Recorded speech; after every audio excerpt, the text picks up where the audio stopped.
ಯೆಹೋವನಿಗೆ ಹೊಸ ಕೀರ್ತನೆಯನ್ನು ಹಾಡಿರಿ. ಎಲ್ಲ ಭೂನಿವಾಸಿಗಳೇ, ಯೆಹೋವನಿಗೆ ಹಾಡಿರಿ. ಯೆಹೋವನಿಗೆ ಹಾಡಿರಿ, ಆತನ ನಾಮವನ್ನು ಕೊಂಡಾಡಿರಿ. ಆತನ ರಕ್ಷಣೆಯನ್ನು ಪ್ರತಿನಿತ್ಯವೂ ಸಾರಿ ಹೇಳಿರಿ. ಜನಾಂಗಗಳಲ್ಲಿ ಆತನ ಘನತೆಯನ್ನು, ಎಲ್ಲ ಜನರಲ್ಲಿ ಆತನ ಅದ್ಭುತ ಕೃತ್ಯಗಳನ್ನು ಪ್ರಸಿದ್ಧಪಡಿಸಿರಿ. ಯೆಹೋವನು ದೊಡ್ಡವನೂ ಬಹುಸ್ತುತ್ಯನೂ ಆಗಿದ್ದಾನೆ. ಎಲ್ಲ ದೇವರುಗಳಲ್ಲಿ ಆತನೇ ಮಹಾದೇವರು. ಜನಾಂಗಗಳ ದೇವತೆಗಳೆಲ್ಲ ಬೊಂಬೆಗಳೇ. ಯೆಹೋವನಾದರೋ ಗಗನ ಮಂಡಲವನ್ನು ನಿರ್ಮಿಸಿದನು. ಆತನ ಸಾನ್ನಿಧ್ಯದಲ್ಲಿ ಘನತೆ ಮತ್ತು ಮಹಿಮೆಗಳು, ಆತನ ಪವಿತ್ರಾಲಯದಲ್ಲಿ ಬಲ ಮತ್ತು ಸೌಂದರ್ಯಗಳು ಇರುತ್ತವೆ. ಭೂಜನಾಂಗಗಳೇ, ಬಲ ಪ್ರಭಾವಗಳು ಯೆಹೋವನವೇ, ಯೆಹೋವನವೇ ಎಂದು ಹೇಳಿ ಆತನನ್ನು ಘನಪಡಿಸಿರಿ. ಯೆಹೋವನ ನಾಮಕ್ಕೆ ಯೋಗ್ಯವಾದ ಘನವನ್ನು ಸಲ್ಲಿಸಿರಿ. ಕಾಣಿಕೆಯೊಡನೆ ಆತನ ಅಂಗಳಗಳಿಗೆ ಬನ್ನಿರಿ. ಪರಿಶುದ್ಧತ್ವವೆಂಬ ಭೂಷಣದೊಡನೆ ಯೆಹೋವನಿಗೆ ನಮಸ್ಕರಿಸಿರಿ. ಎಲ್ಲ ಭೂ ನಿವಾಸಿಗಳೇ, ಆತನ ಮುಂದೆ ಭಯಭಕ್ತಿಯಿಂದಿರಿ. ಯೆಹೋವನು ರಾಜ್ಯಾಧಿಕಾರವನ್ನು ವಹಿಸಿದ್ದಾನೆ. Hallelujah, amen.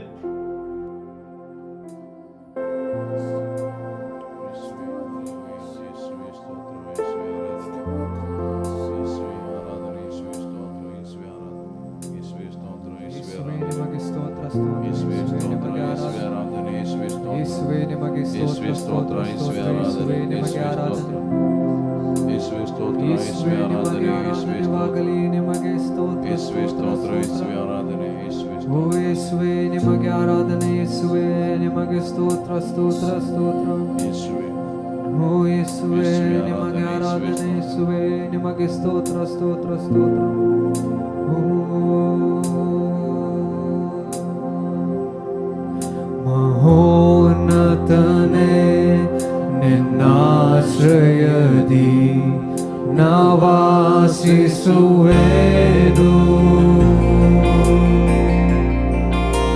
ಸರ್ವಶಕ್ತನೇ, ನಿನ್ನ ನೆರಳಲ್ಲಿ ನಾ ವಿಶ್ರಮಿಸುವೆನು.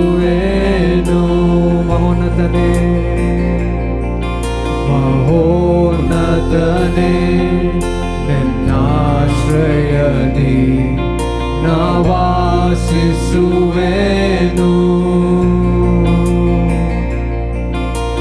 ಸರ್ವಶಕ್ತನೇ, ನಿನ್ನ ನೆರಳಲ್ಲಿ ನಾ ವಿಶ್ರಮಿಸುವೆನು.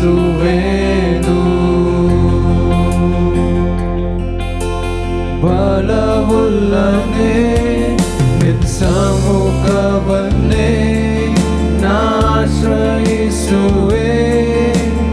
ಅನುದಿನವೂ ಬಲವುಳ್ಳನೆ, ನಿನ್ನ ಸಮ್ಮುಖವನ್ನೇ ನಾಶ್ರಯಿಸುವೆ.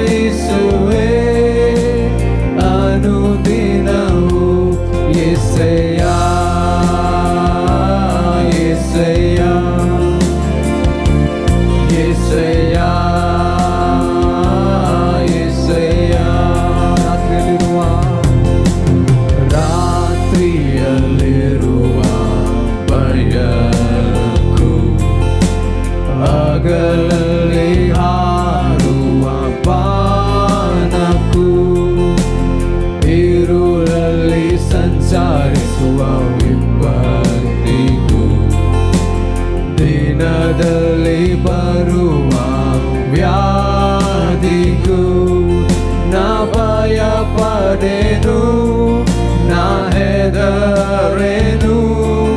ಯೆಹೋವ ರಾಫ ನನ್ನ ಜೊತೆ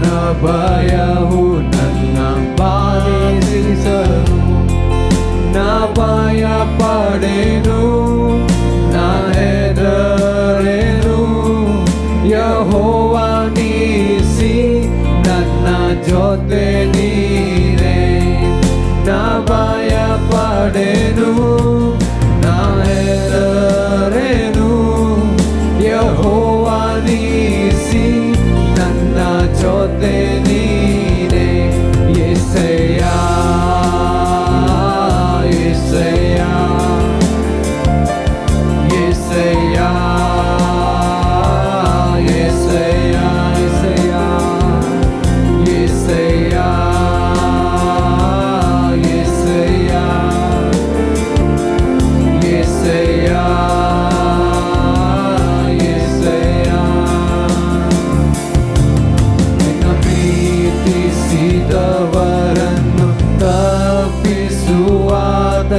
ನಿನ್ನ ಅರಿತವರನ್ನು ಘನಪಡಿಸುವಾತನೆ ನಿನ್ನ ಪ್ರೀತಿಸಿದವರನ್ನು ತಪ್ಪಿಸುವಾತನೆ ನಿನ್ನ ಅರಿತವರನ್ನು ಘನಪಡಿಸುವಾತನೆ ನನ್ನ ಯುದ್ಧವ ಜಯಿಸಿ ಮೇಲಕ್ಕೆತ್ತುವಾತನೆ ಕೃಪೆಯಿಂದ ಕೃಪೆಯನ್ನು ತೋರಿಸುವಾತನೆ ನನ್ನ ಯುದ್ಧವ ಜಯಿಸಿ ಮೇಲಕ್ಕೆತ್ತುವಾತನೆ ಕೃಪೆಯಿಂದ ಕೃಪೆಯನ್ನು ತೋರಿಸುವಾತನೆ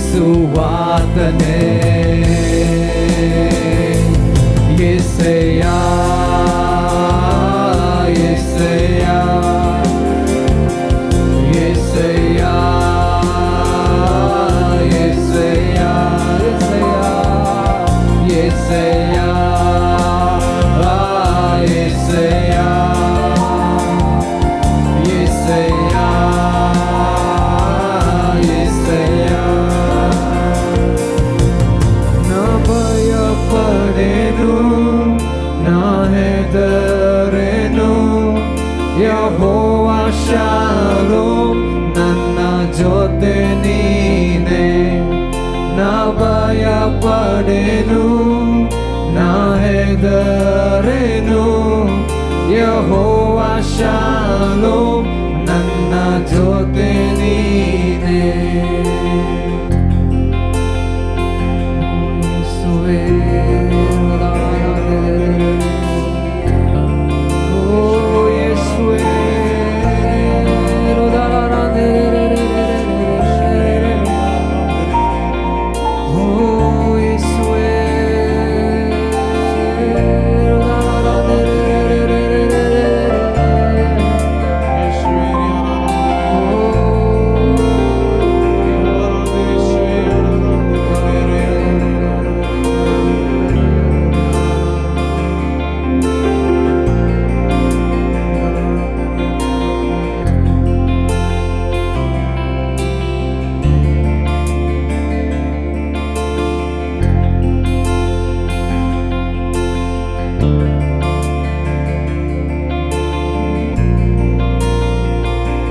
ಸುಂದರನೇ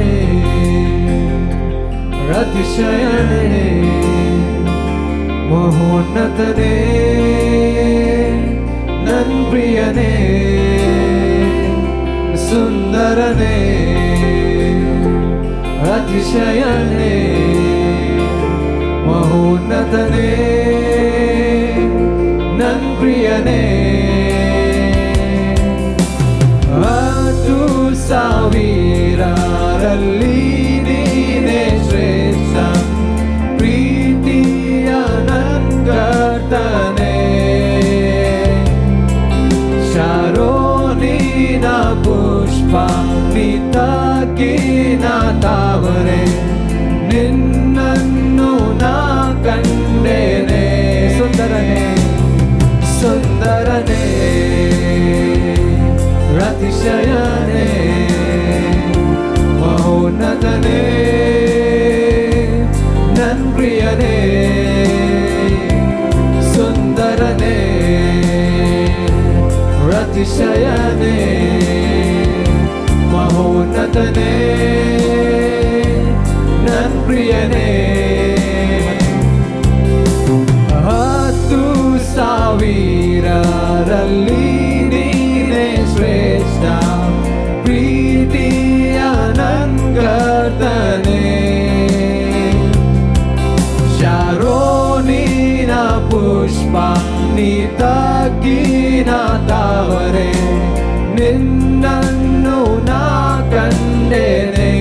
10,000ರಲ್ಲಿ 10,000ರಲ್ಲಿ ನೀನೇ ಶ್ರೇಷ್ಠ ಪ್ರೀತಿಯ ನನ್ಕರ್ತನೆ ಶಾರೋನಿನ ಪುಷ್ಪ ನಿತಕಿನ ತಾವರೆ ನಿನ್ನನ್ನು ನಾ ಕಂಡೇನೆ ಸುಂದರನೇ ಸುಂದರನೇ ಅತಿಶಯನೇ ಮಹೋನ್ನತನೇ ನನ್ ಪ್ರಿಯನೇ ಸುಂದರನೇ ಅತಿಶಯನೇ ಮಹೋನ್ನತನೇ ನನ್ ಪ್ರಿಯನೇ ನಿನ್ನನ್ನು ನೋಡಲು ನೋಡುತ್ತಾ ಪ್ರೀತಿಸಲು ನಾನು ಬಯಸುವೆ ನಿನ್ನನ್ನು ನೋಡಲು ನೋಡುತ್ತಾ ಪ್ರೀತಿಸಲು ನಾನು ಬಯಸುವೆ ನಿನ್ನನ್ನು ನೋಡಲು ನೋಡುತ್ತಾ ಪ್ರೀತಿಸಲು ನಾನು ಬಯಸುವೆ ನಿನ್ನನ್ನು ನೋಡಲು ನೋಡುತ್ತಾ ಪ್ರೀತಿಸಲು ನಾನು ಬಯಸುವೆ ಯೇಸುವೆ ನನ್ ಯೇಸುವೆ ನಿನ್ನ ಹಾಗೆ ಯಾರೂ ಇಲ್ಲ ಯೇಸುವೆ ನನ್ ಯೇಸುವೆ ನಿನ್ನ ಹಾಗೆ ಯಾರೂ ಇಲ್ಲ ಯೇಸುವೆ ನನ್ ಯೇಸುವೆ ನಿನ್ನ ಹಾಗೆ ಯಾರೂ ಇಲ್ಲ ಯೇಸುವೆ ನನ್ ಯೇಸುವೆ ನಿನ್ನ ಹಾಗೆ ಯಾರೂ ಇಲ್ಲ ಸುಂದರನೇ ಸುಂದರನೇ ಅತಿಶಯನೇ ಮಹೋನ್ನತನೇ ನನ್ ಪ್ರಿಯನೇ ಸುಂದರನೇ ಅತಿಶಯನೇ ಮಹೋನ್ನತನೇ ನನ್ ಪ್ರಿಯನೇ ಸುಂದರನೇ ಅತಿಶಯನೇ ಮಹೋನ್ನತನೇ ನನ್ ಪ್ರಿಯನೇ ಸುಂದರನೇ ಅತಿಶಯನೇ ಮಹೋನ್ನತನೇ ನನ್ ಪ್ರಿಯನೇ ನಿನ್ನನ್ನು ನೋಡಲು ನೋಡುತ್ತಾ ಪ್ರೀತಿಸಲು ನಾನು ಬಯಸುವೆ ನಿನ್ನನ್ನು ನೋಡಲು ನೋಡುತ್ತಾ ಪ್ರೀತಿಸಲು ನಾನು ಬಯಸುವೆ ಯೇಸುವೆ ನನ್ ಯೇಸುವೆ ನಿನ್ನ ಹಾಗೆ ಯಾರೂ ಇಲ್ಲ ಯೇಸುವೆ ನನ್ ಯೇಸುವೆ ನಿನ್ನ ಹಾಗೆ ಯಾರೂ ಇಲ್ಲ ಯೇಸುವೆ ನನ್ ಯೇಸುವೆ ನಿನ್ನ ಹಾಗೆ ಯಾರೂ ಇಲ್ಲ ಯೇಸುವೆ ನನ್ ಯೇಸುವೆ ನಿನ್ನ ಹಾಗೆ ಯಾರೂ ಇಲ್ಲ ಸುಂದರ ಅತಿಶಯನೇ ಮಹೋನ್ನತನೇ ನನ್ ಪ್ರಿಯನೇ ಸುಂದರನೇ ಅತಿಶಯನೇ ಮಹೋನ್ನತನೇ ನನ್ ಪ್ರಿಯನೇ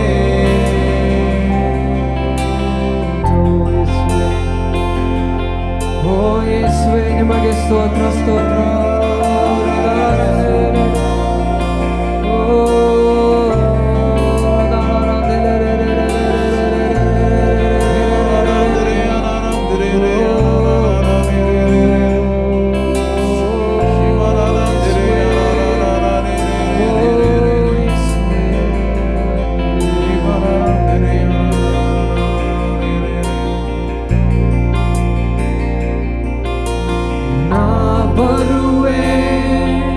ನಿನ್ನ ಪಾದದ ಬಳಿಗೆ ಯೇಸುವೆ ನನ್ನ ರಾಜನೇ ಪ್ರಭಾವುಲ್ಲ ನಿನ್ನ ಪ್ರೀತಿಯನ್ನು ಬಯಸುವೆ ನನ್ನ ರಾಜನೇ ನಾ ಬರುವೆ ನಿನ್ನ ಪಾದದ ಬಳಿಗೆ ಯೇಸುವೆ ನನ್ನ ರಾಜನೇ ಪ್ರಭಾವುಲ್ಲ ನಿನ್ನ ಪ್ರೀತಿಯನ್ನು ಬಯಸುವೆ ನನ್ನ ರಾಜನೇ ನೀ ಪರಿಶುದ್ಧ ಶುದ್ಧ ಶುದ್ಧ ಶುದ್ಧ ಶುದ್ಧ ಶುದ್ಧ ನೀ ಪರಿಶುದ್ಧ ಶುದ್ಧ ಶುದ್ಧ ನೀ ಮಾತೃವೇ ನೀ ಪರಿಶುದ್ಧ ನೀ ಪರಿಶುದ್ಧ ಶುದ್ಧ ಶುದ್ಧ ನೀ ಪರಿಶುದ್ಧ ಶುದ್ಧ ಶುದ್ಧ ನೀ ಪರಿಶುದ್ಧ ಶುದ್ಧ ಶುದ್ಧ ನೀ ಮಾತುವೆ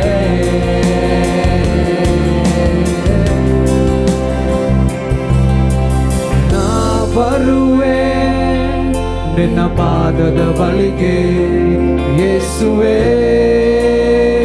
ನನ್ನ ರಾಜನೇ ಪ್ರಭಾವುಲ್ಲ ನಿನ್ನ ಪ್ರೀತಿಯನ್ನು ಬಯಸುವೆ ನನ್ನ ರಾಜನೇ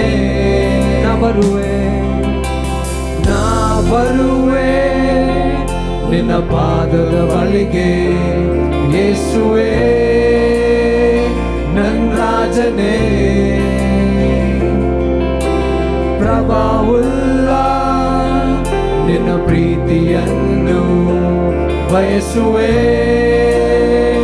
ನನ್ನ ರಾಜನೇ ನೀ ಪರಿಶುದ್ಧ ಶುದ್ಧ ಶುದ್ಧ ನೀ ಪರಿಶುದ್ಧ ಶುದ್ಧ ಶುದ್ಧ ನೀ ಪರಿಶುದ್ಧ ಶುದ್ಧ ಶುದ್ಧ ನೀ ಮಾತ್ರವೇ ಪರಿಶುದ್ಧ ನೀ ಪರಿಶುದ್ಧ ಶುದ್ಧ ಶುದ್ಧ ನೀ ಪರಿಶುದ್ಧ ಶುದ್ಧ ಶುದ್ಧ ನೀ ಪರಿಶುದ್ಧ ಶುದ್ಧ ಶುದ್ಧ ನೀ ಮಾತ್ರವೇ ನೀ ಎಲ್ಲಕ್ಕೆ ಯೋಗ್ಯನು ನೀ ಎಲ್ಲಕ್ಕೆ ಯೋಗ್ಯನು ನಿನ್ನಿಂದಲೇ ಎಲ್ಲವೂ ನಿನಗಾಗಿ ಎಲ್ಲವೂ ನಿಮಗೆ ಮಾತ್ರ ಮಹಿಮೆ ನೀ ಎಲ್ಲಕ್ಕೆ ಯೋಗ್ಯನು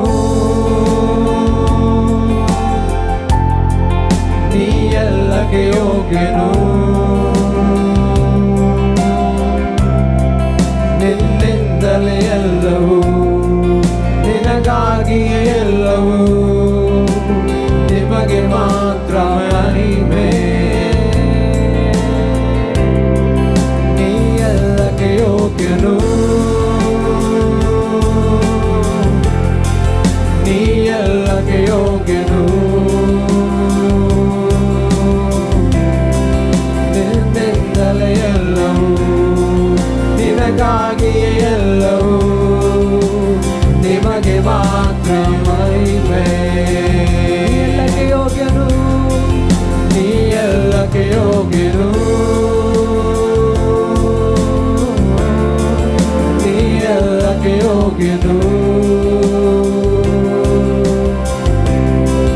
ನಿನ್ನಿಂದಲೇ ಎಲ್ಲವೂ ನಿನಗಾಗಿಯೇ ಎಲ್ಲವೂ ನಿನಗೆ ಮಾತ್ರ ಮಹಿಮೆ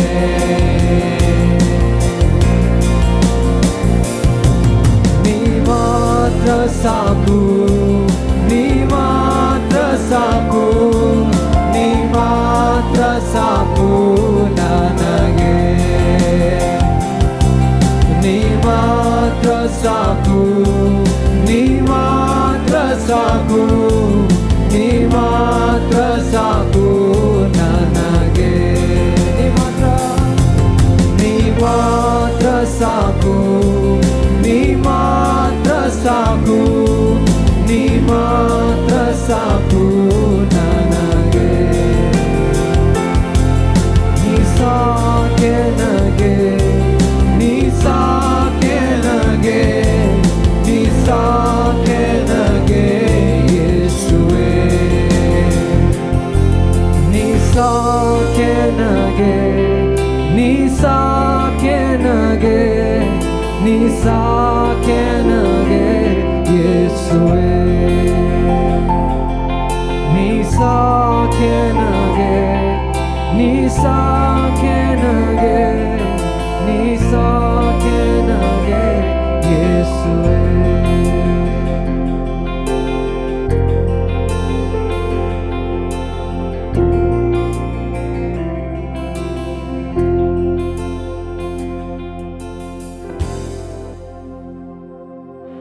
ಹಾಲೆಲೂಯ.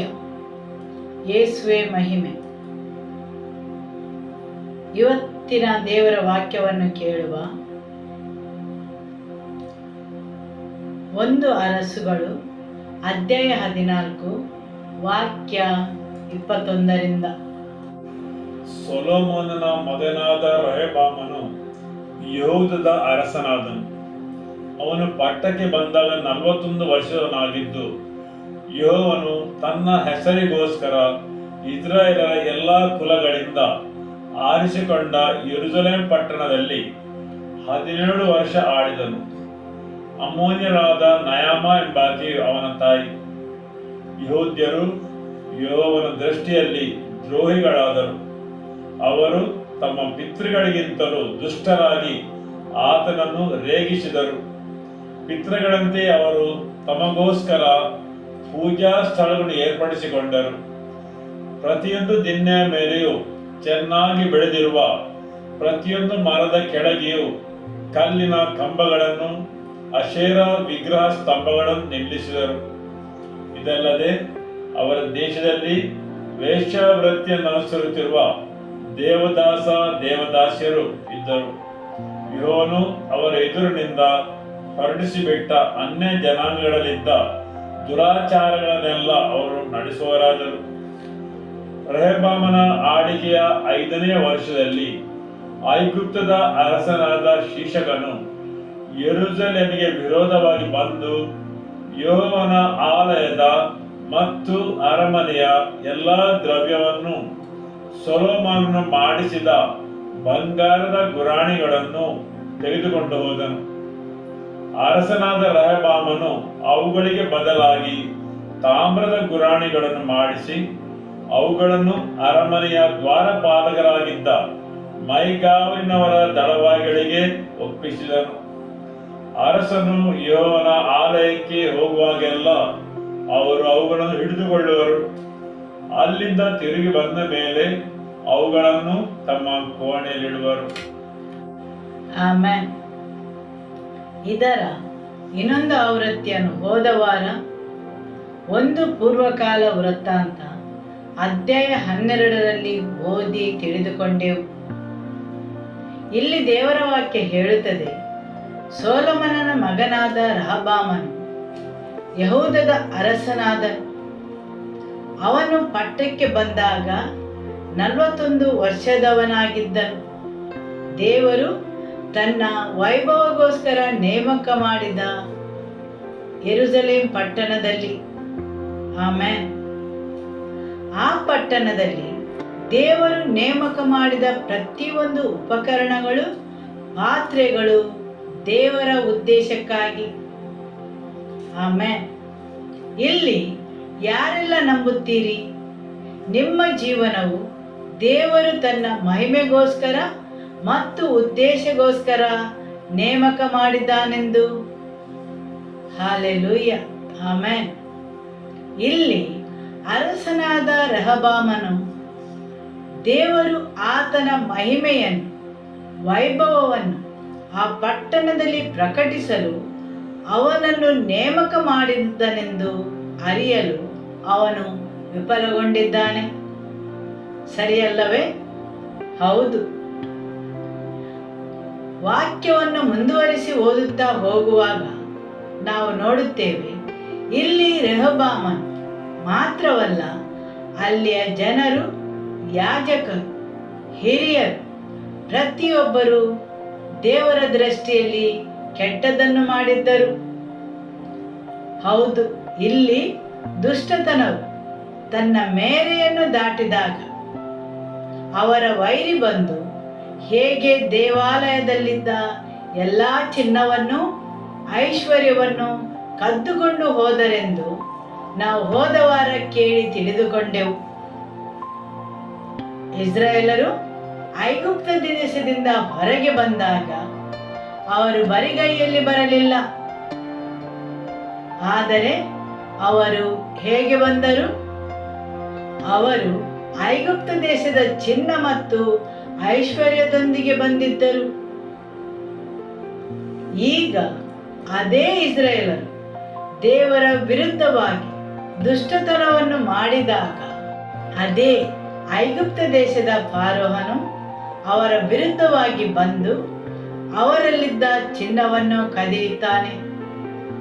ಅವರು ಐಗುಪ್ತ ದೇಶದಿಂದ ತಂದ ಚಿನ್ನವನ್ನು. ನಾನು ಹೇಳುವುದು ನಿಮಗೆ ಅರ್ಥವಾಗುತ್ತದಲ್ಲವೇ? ಹೌದು, ಇಸ್ರಾಯೇಲರು ತಮ್ಮ ದಾಸತ್ವದಿಂದ ಹೊರಗೆ ಬರುವಾಗ ಬರಿಗೈಯಲ್ಲಿ ಬರಲಿಲ್ಲ. ಆ ದಾಸತ್ವದ ನಾಡಿನ ದ್ರವ್ಯದೊಂದಿಗೆ, ಐಶ್ವರ್ಯದೊಂದಿಗೆ ಹೊರಗೆ ಬಂದಿದ್ದರು. ಅವರೊಂದಿಗೆ ಆ ನಾಡಿನ ಚಿನ್ನವನ್ನು ತಂದು ಬಂದಿದ್ದರು. ಹೌದು, ಬೇಕಾದಷ್ಟು ಐಶ್ವರ್ಯ ಮತ್ತು ಚಿನ್ನ ಅವರಲ್ಲಿತ್ತು. ಆದುದರಿಂದ ಅವರು ಆ ಚಿನ್ನದಿಂದ ಚಿನ್ನದ ಕರುವನ್ನು ಮಾಡಿದ್ದರು. ಹೌದು, ಐಗುಪ್ತ ದೇಶದಿಂದ ಹೊರಗೆ ಬರುವಾಗ ಅವರು ಐಶ್ವರ್ಯದೊಂದಿಗೆ ಬಂದಿದ್ದರು. ಆದರೆ ಯಾವಾಗ ಅವರು ದೇವರ ದೃಷ್ಟಿಯಲ್ಲಿ ದೇವರಿಗೆ ವಿರುದ್ಧವಾಗಿ ನಡೆದುಕೊಳ್ಳಲು ಪ್ರಾರಂಭಿಸಿದರು, ಅದೇ ನಾಡಿನ ಐಗುಪ್ತ ದೇಶದ ಅರಸನಾದ ಫರೋಹನು, ಸಸಾಕನು ಬಂದು ದೇವರ ಆಲಯದಲ್ಲಿದ್ದ ಎಲ್ಲ ಚಿನ್ನವನ್ನು ಕದ್ದುಕೊಂಡು ಹೋಗುತ್ತಾನೆ. ಆಮೆನ್. ಹೌದು, ಹೋದ ವಾರ ನಾವು ಕೇಳಿದೆವು, ನಾವು ದೇವರ ಆಲಯವಾಗಿದ್ದೇವೆ. ಸರಿಯಲ್ಲವೇ? ಆಮೆನ್. ಯಾವಾಗ ದೇವರು ನಿಮ್ಮನ್ನು ದಾಸತ್ವದಿಂದ, ಕತ್ತಲೆಯ ಸಾಮ್ರಾಜ್ಯದಿಂದ ಬೆಳಕಿನ ಸಾಮ್ರಾಜ್ಯಕ್ಕೆ ತರುವಾಗ ನಿಮ್ಮಲ್ಲಿ ಆತನು ಗುಪ್ತ ನಿಧಿಯನ್ನು, ಐಶ್ವರ್ಯವನ್ನು ನಿಮ್ಮೊಳಗೆ ಇಟ್ಟಿರುತ್ತಾನೆ. ಹೌದು, ನಿಮ್ಮೊಳಗಿಟ್ಟ ವಸ್ತುಗಳು ಚಿನ್ನಗಿಂತಲೂ ಅಮೂಲ್ಯವಾದವುಗಳಾಗಿವೆ. ಚಿನ್ನವು ದೇವರ ಆತ್ಮಿಕ ಸಂಬಂಧದ ಸಂಕೇತವಾಗಿದೆ ಎಂದು ನಾವು ಕೇಳಿದೆವು. ಹೌದು, ಚಿನ್ನವು ಶುದ್ಧತೆಯ ಸಂಕೇತವಾಗಿದೆ. Amen, hallelujah. ಹೌದು, ಈಗ ವೈರಿಯು ಬಂದಿದ್ದಾನೆ. ಆತನು ನಿಮ್ಮೊಳಗಿಟ್ಟ ಅಮೂಲ್ಯವಾದ ವಸ್ತುಗಳನ್ನು ಕದಿಯಲು. ಹೌದು, ನಾನು ಮತ್ತು ನೀವು ದೇವರ ಆಲಯವಾಗಿದ್ದೇವೆ. ಹೌದು, ನಾವಿಲ್ಲಿ ವೈರಿಯ ಮಾದರಿಯನ್ನು ನೋಡುವ. 2 ಪೂರ್ವಕಾಲ ವೃತ್ತಾಂತ ಅಧ್ಯಾಯ 36 ವಾಕ್ಯ 5ರಿಂದ. ಯೆಹೋಯಾಕೀಮನು ಅರಸನಾದಾಗ 25 ವರ್ಷದವನಾಗಿದ್ದನು. ಅವನು ಯೆರೂಸಲೇಮಿನಲ್ಲಿ 11 ವರ್ಷ ಆಳಿದನು. ಅವನು ತನ್ನ ದೇವರಾದ ಯೆಹೋವನ ಚಿತ್ತಕ್ಕೆ ವಿರುದ್ಧವಾಗಿ ನಡೆದನು. ಬಾಬೆಲಿನ ಅರಸನಾದ ನೆಬೂಕದ್ನೆಚ್ಚರನು ಅವನ ಮೇಲೆ ಯುದ್ಧಕ್ಕೆ ಬಂದು ಬಾಬೆಲಿಗೆ ಒಯ್ಯುವುದಕ್ಕೋಸ್ಕರ ಅವನಿಗೆ ಬೇಡಿ ಹಾಕಿ ಯೆಹೋವನ ಆಲಯದ ಹಲವು ಸಾಮಾನುಗಳನ್ನು ಬಾಬೆಲಿಗೆ ತೆಗೆದುಕೊಂಡು ಹೋಗಿ ತನ್ನ ದೇವಾಲಯದಲ್ಲಿಟ್ಟನು. ಹೌದು, ಇಲ್ಲಿ ದೇವರ ವಾಕ್ಯ ಹೇಳುತ್ತದೆ, ಯೆಹೋಯಾಕೀಮನು ದೇವರ ಚಿತ್ತಕ್ಕೆ ವಿರುದ್ಧವಾಗಿ ನಡೆದುಕೊಂಡಾಗ ಬಾಬೆಲಿನ ಅರಸನಾದ ನೆಬೂಕದ್ನೆಚ್ಚರನು ಅವನ ಮೇಲೆ ಯುದ್ಧಕ್ಕೆ ಬಂದು ಅವನಿಗೆ ಬೇಡಿ ಹಾಕಿ ಮತ್ತು ದೇವಾಲಯದಲ್ಲಿದ್ದ ಎಲ್ಲ ಅಮೂಲ್ಯವಾದ ವಸ್ತುಗಳನ್ನು ಬಾಬೆಲಿಗೆ ತೆಗೆದುಕೊಂಡು ಹೋದನು. ವಾಕ್ಯ 9. ಯೆಹೋಯಾಕೀನನು ಅರಸನಾದಾಗ 8 ವರ್ಷದವನಾಗಿದ್ದನು. ಅವನು ಯೆರೂಸಲೇಮಿನಲ್ಲಿ 3 ತಿಂಗಳು 10 ದಿವಸ ಆಳಿದನು. ಅವನು ಯೆಹೋವನ ಚಿತ್ತಕ್ಕೆ ವಿರುದ್ಧವಾಗಿ ನಡೆದನು. ಹೌದು, ಇಲ್ಲಿ ತಂದೆಯ ಮತ್ತು ಮಗನ ಹೆಸರು ಒಂದೇ ರೀತಿಯಾಗಿ ಕಾಣುತ್ತದೆ. ಯೆಹೋಯಾಕೀನನು ಅರಸನಾದಾಗ 8 ವರ್ಷದವನಾಗಿದ್ದನು. ಅವನು ಯೆರೂಸಲೇಮಿನಲ್ಲಿ 3 ತಿಂಗಳು 10 ದಿವಸ ಆಳಿದನು. ಅವನು ಯೆಹೋವನ ಚಿತ್ತಕ್ಕೆ ವಿರುದ್ಧವಾಗಿ ನಡೆದನು. ಹೌದು, ಅವನನ್ನು ಬಾಬೆಲಿಗೆ ಮತ್ತು ದೇವಾಲಯದ ಬೆಲೆಯುಳ್ಳ ಸಾಮಾನುಗಳನ್ನು ತೆಗೆದುಕೊಂಡು ಹೋದನು. ಹೌದು, ಯಾವಾಗ ದೇವರ ಚಿತ್ತಕ್ಕೆ ವಿರುದ್ಧವಾಗಿ ಎಲ್ಲೆ ಮೀರಿ ನಡೆದುಕೊಳ್ಳುವಾಗ ನೀವು ನೋಡಬಹುದು, ಪ್ರತಿ ಸಲ ದೇವಾಲಯದ ಅಮೂಲ್ಯವಾದ ವಸ್ತುಗಳನ್ನು ಕದ್ದುಕೊಂಡು ಹೋಗುವುದನ್ನು. ಸರಿಯಲ್ಲವೇ? ಹೌದು, ನಾನು ಮತ್ತು ನೀವು ಜೀವಂತ ದೇವರ ಆಲಯವಾಗಿದ್ದೇವೆ. Amen, hallelujah. ದೇವರ ವಾಕ್ಯವನ್ನು ಮುಂದುವರಿಸುವ ಇಲ್ಲಿ ನಾವು ನೋಡುತ್ತೇವೆ, ಅವನ ತಂದೆಯ ಸಹೋದರನಾದ ಚಿದ್ಕೀಯನನ್ನು ಅರಸನನ್ನಾಗಿ ಮಾಡುವುದು. ವಾಕ್ಯ 11. ಚಿದ್ಕೀಯನು ಅರಸನಾದಾಗ 21 ವರ್ಷದವನಾಗಿದ್ದನು. ಅವನು ಯೆರೂಸಲೇಮಿನಲ್ಲಿ 11 ವರ್ಷ ಆಳಿದನು. ಅವನು ತನ್ನ ದೇವರಾದ ಯೆಹೋವನ ಚಿತ್ತಕ್ಕೆ ವಿರುದ್ಧವಾಗಿ ನಡೆದು ಯೆಹೋವನ ಮಾತುಗಳನ್ನು ತನಗೆ ತಿಳಿಸುತ್ತಿದ್ದ ಪ್ರವಾದಿಯಾದ ಯೆರೆಮೀಯನ ಮುಂದೆ ತನ್ನನ್ನು ತಗ್ಗಿಸಿಕೊಳ್ಳಲಿಲ್ಲ. ಇದಲ್ಲದೆ ನೆಬೂಕದ್ನೆಚ್ಚರನಿಗೆ ಒಳಗಾಗುತ್ತೇನೆಂದು ದೇವರ ಮೇಲೆ ಆಣೆಯಿಟ್ಟು ಪ್ರಮಾಣ ಮಾಡಿದರು. ಅವನ ವಿರುದ್ಧವಾಗಿ ತಿರುಗಿ ಬಿದ್ದು ಇಸ್ರಾಯೇಲ್ ದೇವರಾದ ಯೆಹೋವನ ಕಡೆಗೆ ತಿರುಗಿಕೊಳ್ಳಲೊಲ್ಲದೆ ಹಠ ಹಿಡಿದು ಮನಸ್ಸನ್ನು ಕಠಿಣ ಮಾಡಿಕೊಂಡನು. ಪ್ರಧಾನ ಯಾಜಕರು ಪ್ರಜೆಗಳು ಕೂಡ ಮಹಾದ್ರೋಹಿಗಳಾಗಿ ಅನ್ಯ ಜನಾಂಗಗಳ ಅಸಹ್ಯ ಕೃತ್ಯಗಳನ್ನು ಅನುಸರಿಸಿ ಯೆಹೋವನು ತನಗೆ ಪ್ರತಿಷ್ಠಿಸಿಕೊಂಡಿದ್ದ ಯೆರೂಸಲೇಮಿನ ದೇವಾಲಯವನ್ನು ಹೊಲೆ ಮಾಡಿದರು. ಅವರ ಪಿತೃಗಳಾದ ದೇವರಾದ ಯೆಹೋವನು ತನ್ನ ಪ್ರಜೆಯನ್ನು ನಿವಾಸ ಸ್ಥಾನವನ್ನು ಕನಿಕರಿಸಿ ಸಾವಕಾಶ ಮಾಡದೆ ತನ್ನ ದೂತರ ಮುಖಾಂತರವಾಗಿ ಅವರನ್ನು ಎಚ್ಚರಿಸುತ್ತಾ ಇದ್ದರು. ಅವರು ದೇವ ಪ್ರೇಷಿತರನ್ನು ಗೇಲಿ ಮಾಡಿ ಆತನ ಮಾತುಗಳನ್ನು ತುಚ್ಛೀಕರಿಸಿ ಆತನ ಪ್ರವಾದಿಗಳನ್ನು ಹೀಯಾಳಿಸಿದ್ದರಿಂದ ಆತನ ಕೋಪಾಗ್ನಿಯು ಆತನ ಪ್ರಜೆಯ ಮೇಲೆ ಉರಿ ಹಾಕ್ತಿತ್ತು. ಅದರ ತಾಪವು ಆರಿ ಹೋಗಲೇ ಇಲ್ಲ. ಆತನು ಕಸ್ದೀಯರ ಅರಸನನ್ನು ಅವರ ಮೇಲೆ ಬರಮಾಡಿ ಎಲ್ಲರನ್ನೂ ಅವನ ಕೈಗೆ ಒಪ್ಪಿಸಿದನು. ಅವನು ಅವರ ಯುವ ಭಟರನ್ನು ಅವರ ಪವಿತ್ರಾಲಯದಲ್ಲಿ ಕತ್ತಿಯಿಂದ ಸಂಹರಿಸಿ ಯುವಕರನ್ನು, ಕನ್ಯರನ್ನು, ಮುದುಕರನ್ನು, ಅತಿ ವೃದ್ಧರನ್ನು ಕನಿಕರಿಸದೆ ಎಲ್ಲರನ್ನೂ ಕೊಲ್ಲಿಸಿದನು. ದೇವಾಲಯದ ಎಲ್ಲಾ ಚಿಕ್ಕ ದೊಡ್ಡ ಸಾಮಾನುಗಳನ್ನು, ಯೆಹೋವನ ಮಂದಿರದ ಭಂಡಾರ, ಅರಸನ ಮತ್ತು ಅವನ ಸರದಾರ ಭಂಡಾರ ಇವುಗಳ ದ್ರವ್ಯವನ್ನು ಬಾಬೇಲಿಗೆ ಒಯ್ದನು. ಆಮೆನ್. ಹೌದು, ಇಲ್ಲಿ ನೋಡಿದರೆ ಪುನಃ ಅದೇ ಮಾದರಿಯು ಮುಂದುವರಿಯುತ್ತದೆ. ಯಾವಾಗ ಜನರ ಹೃದಯವು ದೇವರಿಂದ ದೂರ ಹೋಗುತ್ತದೆ, ಆವಾಗ ದೇವಾಲಯದ ಎಲ್ಲ ಐಶ್ವರ್ಯ ಮತ್ತು ಅಮೂಲ್ಯವಾದ ವಸ್ತುಗಳನ್ನು, ಚಿನ್ನವನ್ನು ಅವರ ವೈರಿ ಬಂದು ಕದ್ದುಕೊಂಡು ಹೋಗುತ್ತಾನೆ. ನಾವಿದನ್ನು ಅರಸನಾದ ರೆಹಬ್ಬಾಮನ ಜೀವನದಲ್ಲಿ ನೋಡಿದೆವು. 1 ಅರಸು ಅಧ್ಯಾಯ 14 ವಾಕ್ಯ 21. ಸೊಲೊಮನ ಮಗನಾದ ರೆಹಬ್ಬಾಮನು ಯೆಹೂದದ ಅರಸನಾದನು.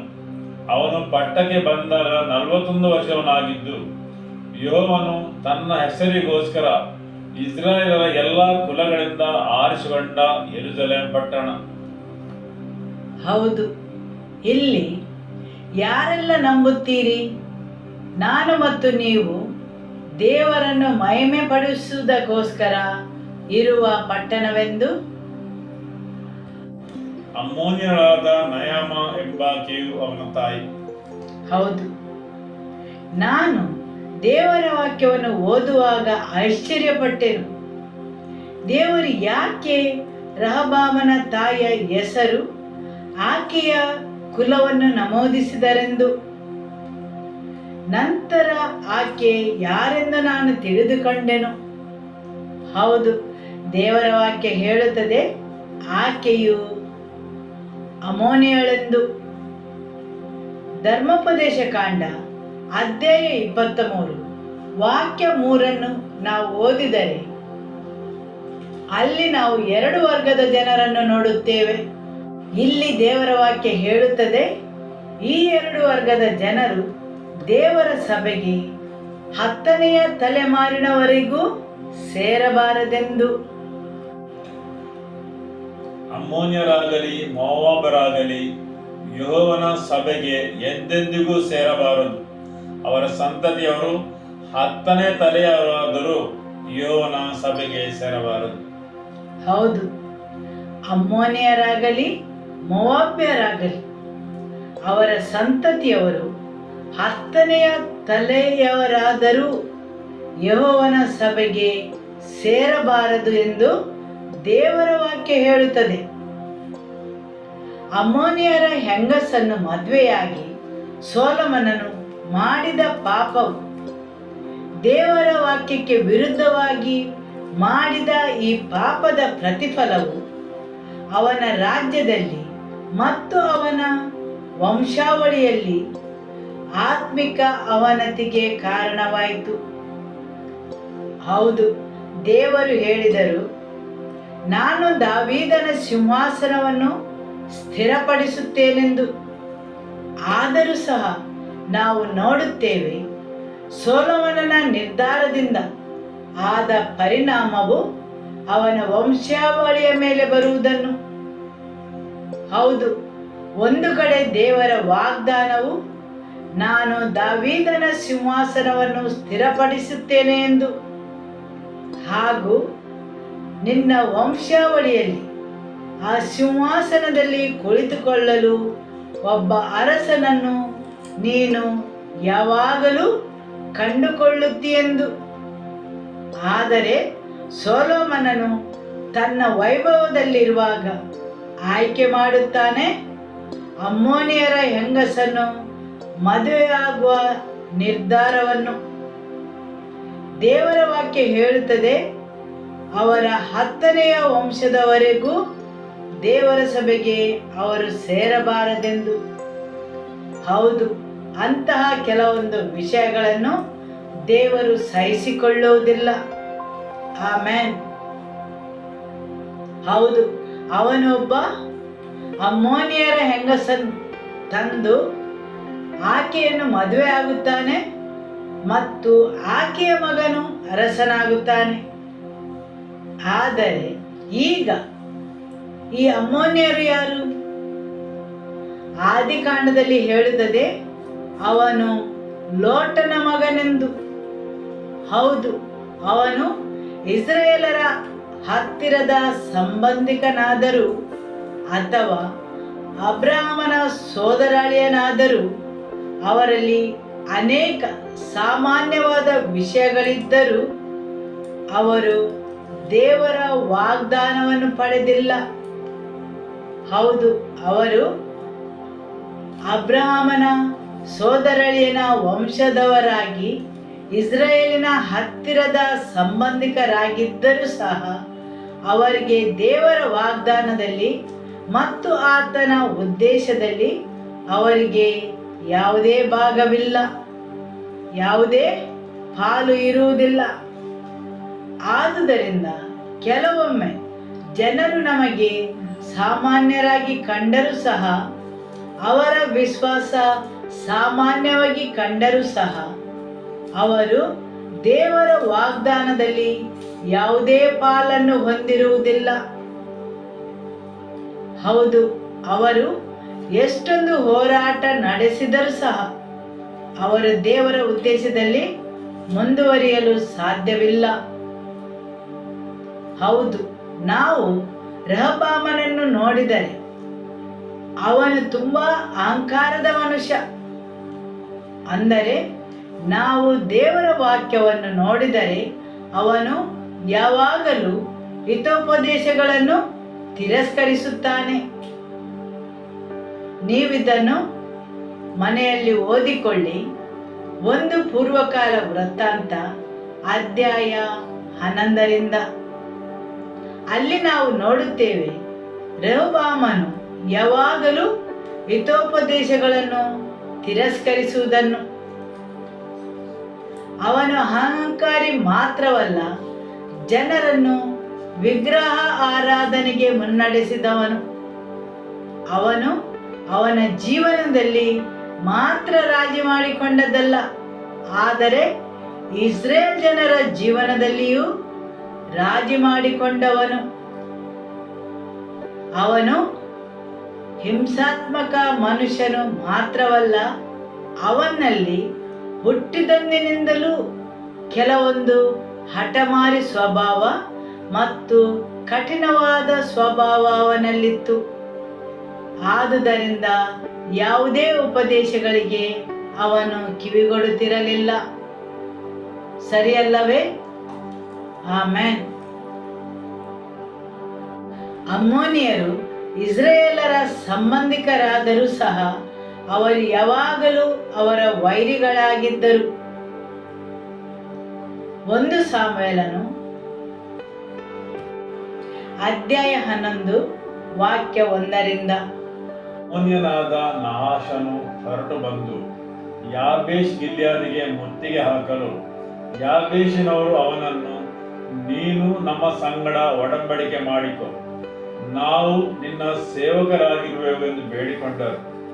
ಅದಕ್ಕೆ ಅವನು, ಎಲ್ಲ ಇಸ್ರಾಯೇಲರನ್ನು ಅವಮಾನಪಡಿಸುವುದರಿಂದ ನಾನು ಮೊದಲು ನಿಮ್ಮಲ್ಲಿ ಪ್ರತಿಯೊಬ್ಬರ ಬಲಗಣ್ಣನ್ನು ಕಿತ್ತು ಹಾಕುತ್ತೇನೆ.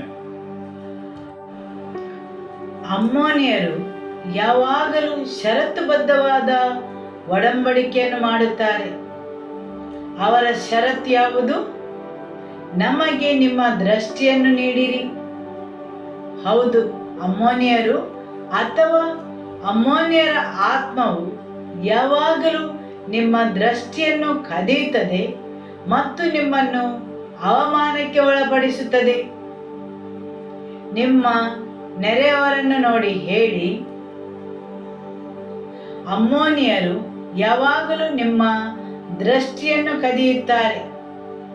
ಹೌದು, ನಿಮ್ಮ ದೃಷ್ಟಿಯನ್ನು ಕದಿಯುತ್ತಾರೆ ಮತ್ತು ನಿಮ್ಮನ್ನು ಅವಮಾನಕ್ಕೆ ಒಳಪಡಿಸುತ್ತಾರೆ. Amen, hallelujah.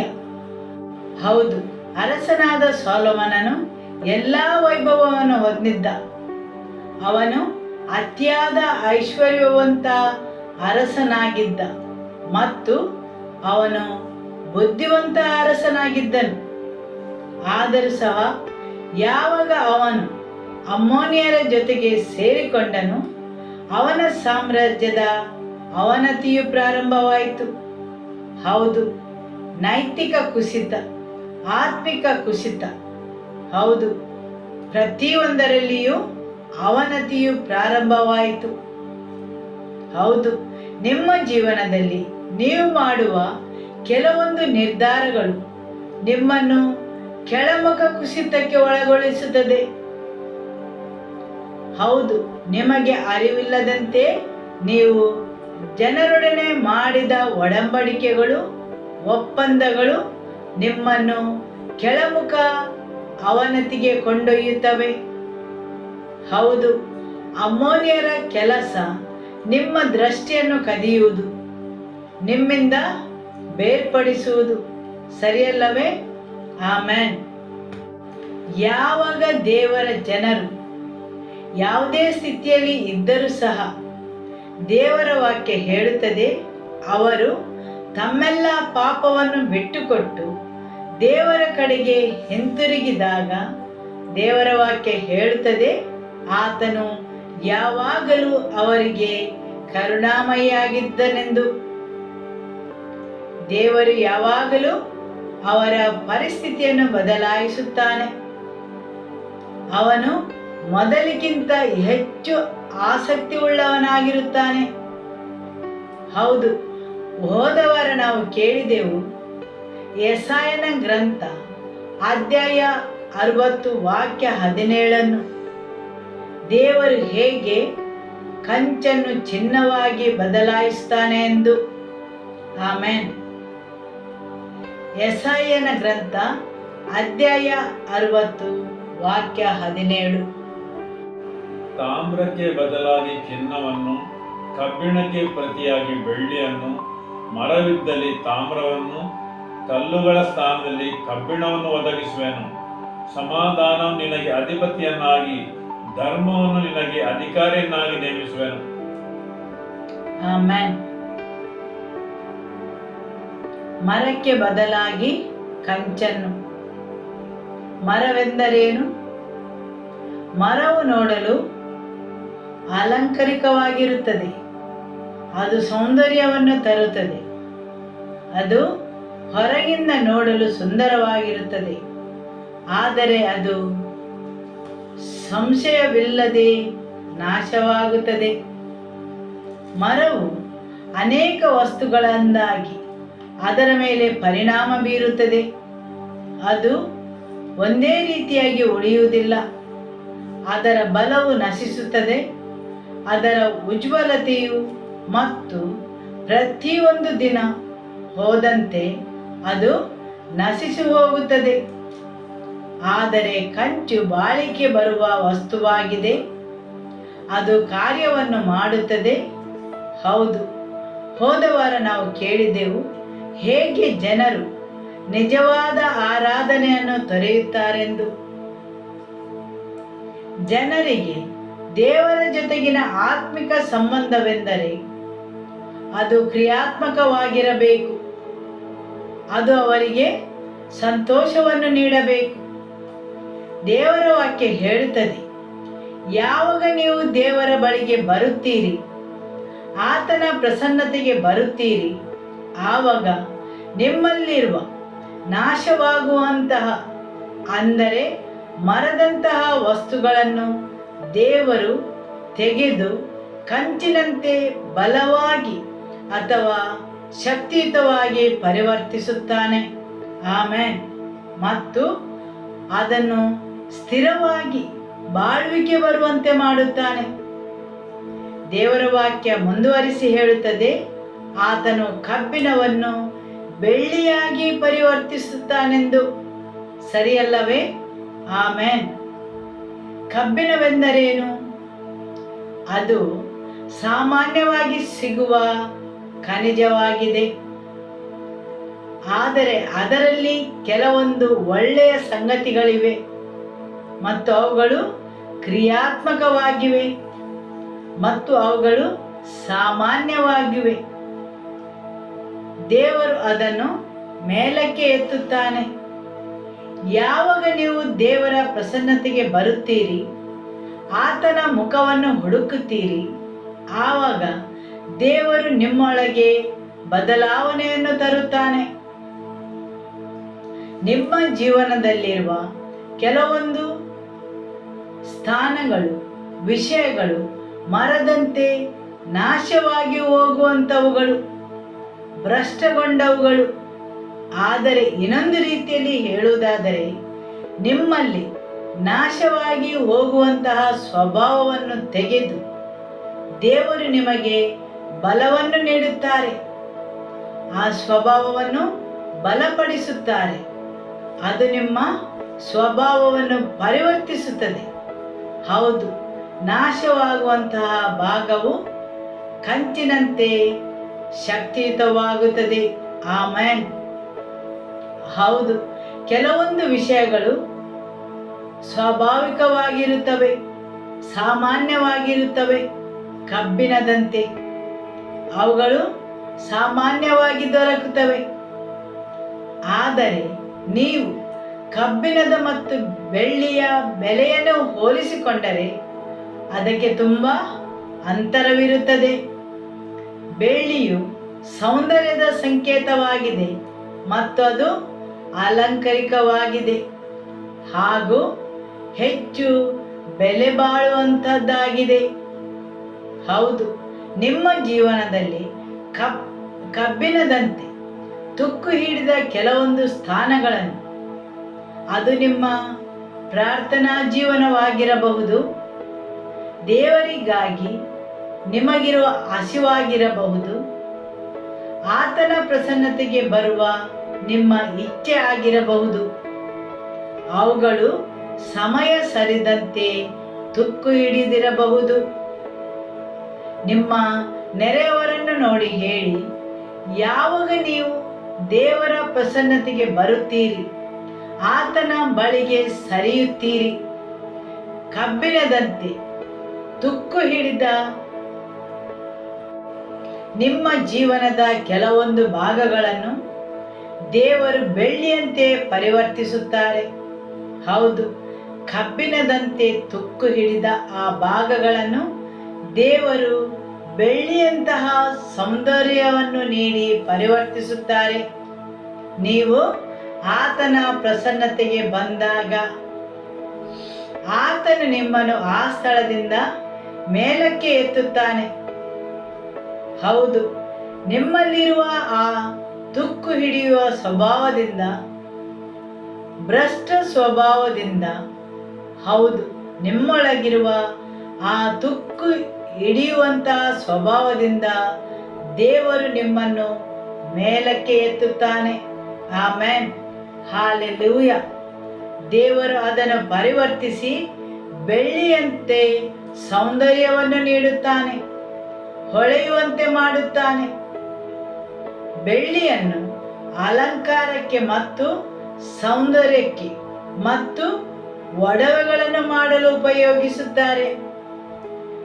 ಬೆಳ್ಳಿಗೆ ತುಕ್ಕು ಹಿಡಿಯುವುದಿಲ್ಲ. ಆದುದರಿಂದ ಆತನು ನಿಮ್ಮ ಆಂತರ್ಯದ ಒಳಗೆ ಕೆಲವೊಂದು ಬದಲಾವಣೆಯನ್ನು ತರುತ್ತಾನೆ ಮತ್ತು ನಿಮ್ಮ ಸ್ವಭಾವ ಒಂದೇ ಕಡೆ ಇಟ್ಟ ಕಬ್ಬಿಣದಂತೆ ತುಕ್ಕು ಹಿಡಿದು ಹಾಳಾಗುವುದಿಲ್ಲ. ಆದರೆ ದೇವರು ಅದನ್ನು ಬೆಳ್ಳಿಯಂತೆ ಪರಿವರ್ತಿಸುತ್ತಾರೆ. ನೀವು ದೇವರ ರಾಜ್ಯಗೋಸ್ಕರ ಉಜ್ವಲಿಸುವಂತೆ ಮಾಡುತ್ತಾನೆ. ಆಮೆನ್. ಹಾಲೆಲೂಯ. ದೇವರು ನಿಮ್ಮನ್ನು ಪ್ರದರ್ಶಿಸಲು ಆಯ್ಕೆ ಮಾಡಿದ್ದಾನೆ, ಆರಿಸಿಕೊಂಡಿದ್ದಾನೆ. ಹಾಲೆಲೂಯ. ಆಮೆನ್. 1 ಅರಸುಗಳು ಅಧ್ಯಾಯ 14 ವಾಕ್ಯ 21ರಲ್ಲಿ ನಾವು ಕೇಳಿದೆವು, ಅಲ್ಲೊಂದು ಸ್ಥಳವಿದೆ. ದೇವರು ಆ ಪಟ್ಟಣವನ್ನು ತನ್ನ ಮಹಿಮೆಯನ್ನು ಪ್ರದರ್ಶಿಸಲು ಆಯ್ಕೆ ಮಾಡಿದ್ದಾರೆ. ನಾನು ಮತ್ತು ನೀವು ಆ ಪಟ್ಟಣವಾಗಿದ್ದೇವೆ. ದೇವರು ತನ್ನ ವೈಭವವನ್ನು ಪ್ರದರ್ಶಿಸಲು ಆರಿಸಿದ ಪಟ್ಟಣಗಳು. ನೀವು ಒಂದು ಕಡೆ ಕುಳಿತು ತುಕ್ಕು ಹಿಡಿದು ನಾಶವಾಗುವಂಥವುಗಳಲ್ಲ, ಆದರೆ ನೀವು ಪರಿವರ್ತನೆಗೊಂಡು ಪ್ರಜ್ವಲಿಸಲು ಮತ್ತು ಒಳ್ಳೆಯ ಬೆಲೆಯನ್ನು ತರಲು. ಆಮೆನ್. ಹಾಲೆಲೂಯ.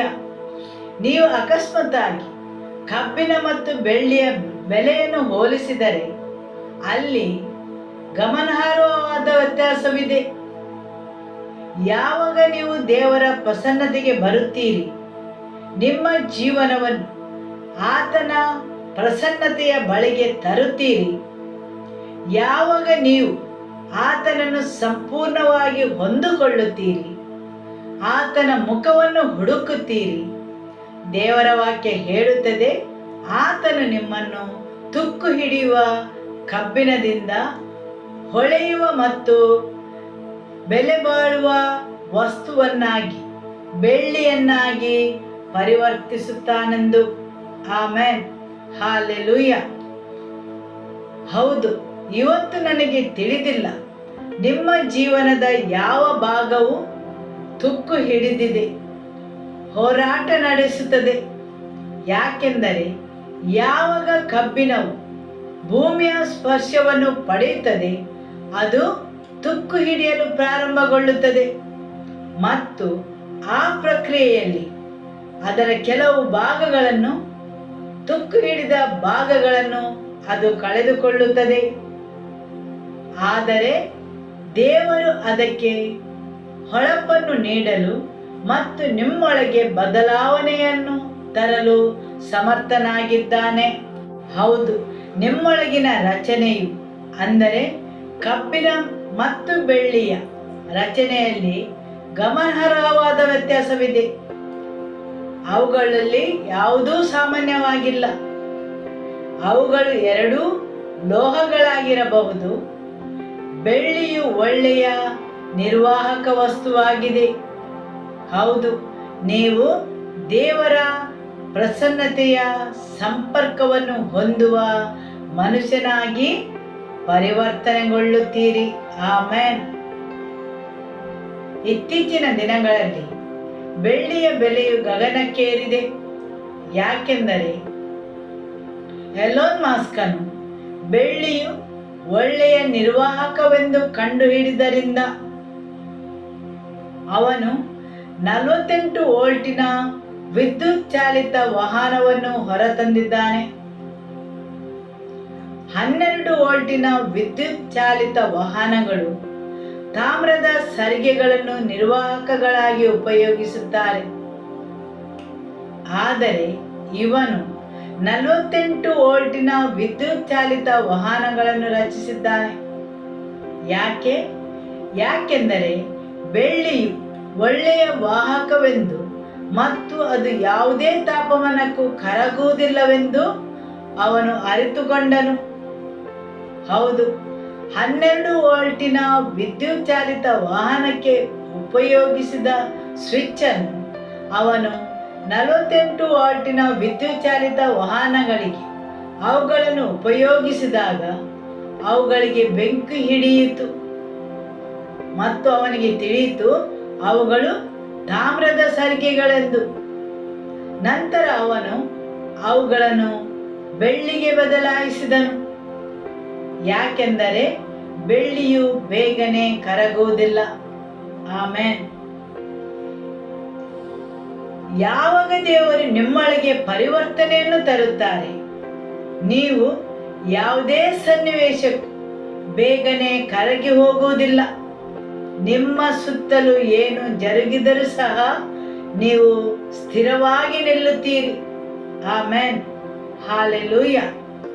ನೀವು ಹೆಚ್ಚಿನ ಶಕ್ತಿಯನ್ನು ನಿರ್ವಹಿಸಲು ಸಮರ್ಥರಾಗಿರುತ್ತೀರಿ. ನೀವು ಎತ್ತರದ ಹಂತಕ್ಕೆ ಮುಟ್ಟುತ್ತೀರಿ. ದೇವರ ಮಹಿಮೆಗೋಸ್ಕರ ಇನ್ನೂ ಹೆಚ್ಚಿನ ಸಂಗತಿಗಳನ್ನು ಮಾಡುತ್ತೀರಿ. ಎತ್ತರದ ಆಯಾಮಗಳನ್ನು ಮುಟ್ಟುತ್ತೀರಿ. ಎಂದಿಗೂ ಕರಗದೆ ಅಥವಾ ಬೆಂಕಿಯ ಯಾವುದೇ ಜ್ವಾಲೆಗೆ ಒಳಗಾಗದೆ. Hallelujah, amen. ಸರಿಯಲ್ಲವೇ? ಹೌದು.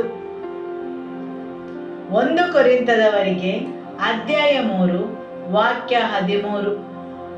ಅವನವನ ಕೆಲಸವು ವ್ಯಕ್ತವಾಗುವುದು.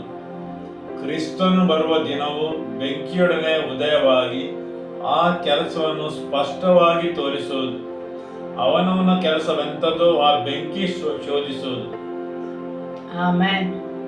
ಹೌದು, ಯಾಕೆಂದರೆ ಅದನ್ನು ಬೆಂಕಿಯಿಂದ ಬಹಿರಂಗಗೊಳಿಸುತ್ತಾರೆ. ಕೆಲವೊಂದು ತಾಪಮಾನವು ವಸ್ತುವಿನ ನಿಜವಾದ ಸ್ವಭಾವವನ್ನು ಪ್ರಕಟಗೊಳಿಸುತ್ತದೆ.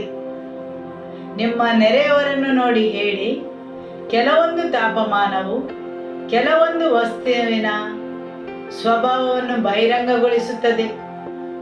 ಹೌದು, ಹೋದ ವಾರ ರೆಹಬ್ಬಾಮನು ಹೇಗೆ ಚಿನ್ನದ ಗುರಾಣಿಗಳಿಗೆ ಬದಲಾಗಿ, ಹೌದು, ಐಗುಪ್ತ ದೇಶದ ಫರೋಹನು ಆ ಗುರಾಣಿಗಳನ್ನು ಕದ್ದುಕೊಂಡು ಹೋದ ಮೇಲೆ ಅವನು ಅದನ್ನು ಕಂಚಿನ ಗುರಾಣಿಗಳನ್ನು ಮಾಡಿ ಹೇಗೆ ಬದಲಾಯಿಸಿದನೆಂದು ನಾವು ನೋಡಿದೆವು. ಸೊಲೊಮೋನನು 200 ಗುರಾಣಿಗಳನ್ನು 7 ಪೌಂಡ್ ತೂಕದ ಮತ್ತು 300 ಚಿಕ್ಕ ಗುರಾಣಿಗಳನ್ನು 3.5 ಪೌಂಡ್ ತೂಕದ ಗುರಾಣಿಗಳನ್ನು ಮಾಡಿಸಿದನು. ಪ್ರತಿಯೊಂದಕ್ಕೂ ಗಮನಾರ್ಹವಾದ ಚಿನ್ನವನ್ನು ಅವನು ಉಪಯೋಗಿಸಿದ್ದನು. ಈಗ ಫರೋಹನು ಬಂದು ಅದನ್ನು ಕದ್ದುಕೊಂಡು ಹೋಗಿದ್ದಾನೆ. ಹೌದು, ರೆಹಬ್ಬಾಮನು ಪ್ರತಿ ಸಲ ದೇವರ ಆಲಯದ ಭೇಟಿಯನ್ನು ಮಾಡುವಾಗ ಅವನ ಕಾವಲುಗಾರರು ಆ ಕಂಚಿನ ಗುರಾಣಿಗಳನ್ನು ಹಿಡಿದುಕೊಂಡು ಅವನನ್ನು ವೈಭವಯುತವಾಗಿ, ಪರಿಶುದ್ಧವಾಗಿಯೂ ಆತ್ಮಿಕವಾಗಿ ಸ್ವಾಗತಿಸಬೇಕೆಂದು ಬಯಸುತ್ತಾನೆ. ಹೌದು, ಚಿನ್ನವು ಆತ್ಮಿಕತೆಯ ಸಂಕೇತವಾಗಿದೆ, ಶುದ್ಧತೆ ಮತ್ತು ನೈಜತೆಯ ಸಂಕೇತವಾಗಿದೆ. ಆದರೆ ರೆಹಬ್ಬಾಮನಲ್ಲಿ ಅಮ್ಮೋನ್ಯರ ಸಂತತಿಯ ಭಾಗವಿದೆ. ನನ್ನನ್ನು ಸರಿಯಾಗಿ ಕೇಳಿಸಿಕೊಳ್ಳಿರಿ, ಅವನು ಅರ್ಧ ಅಮ್ಮೋನಿಯನು ಆಗಿದ್ದಾನೆ. ಅವನು ದೇವರ ಸಭೆಯನ್ನು ಪ್ರವೇಶಿಸಲು ಸಾಧ್ಯವಿಲ್ಲ. ಅವನ 10ನೇ ತಲೆಮಾರಿನವರೆಗೂ, ಮತ್ತು ಅವನು ಮೊದಲ ತಲೆಮಾರಿನವನು.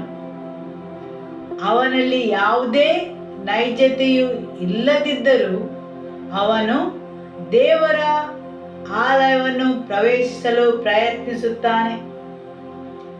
ದೇವರ ಎದುರಿಗೆ ಅವನ ಹೃದಯವು ಕೆಟ್ಟದಾಗಿದೆ, ಅವನ ಉದ್ದೇಶವು ದುಷ್ಟತೆಯಿಂದ ತುಂಬಿದೆ.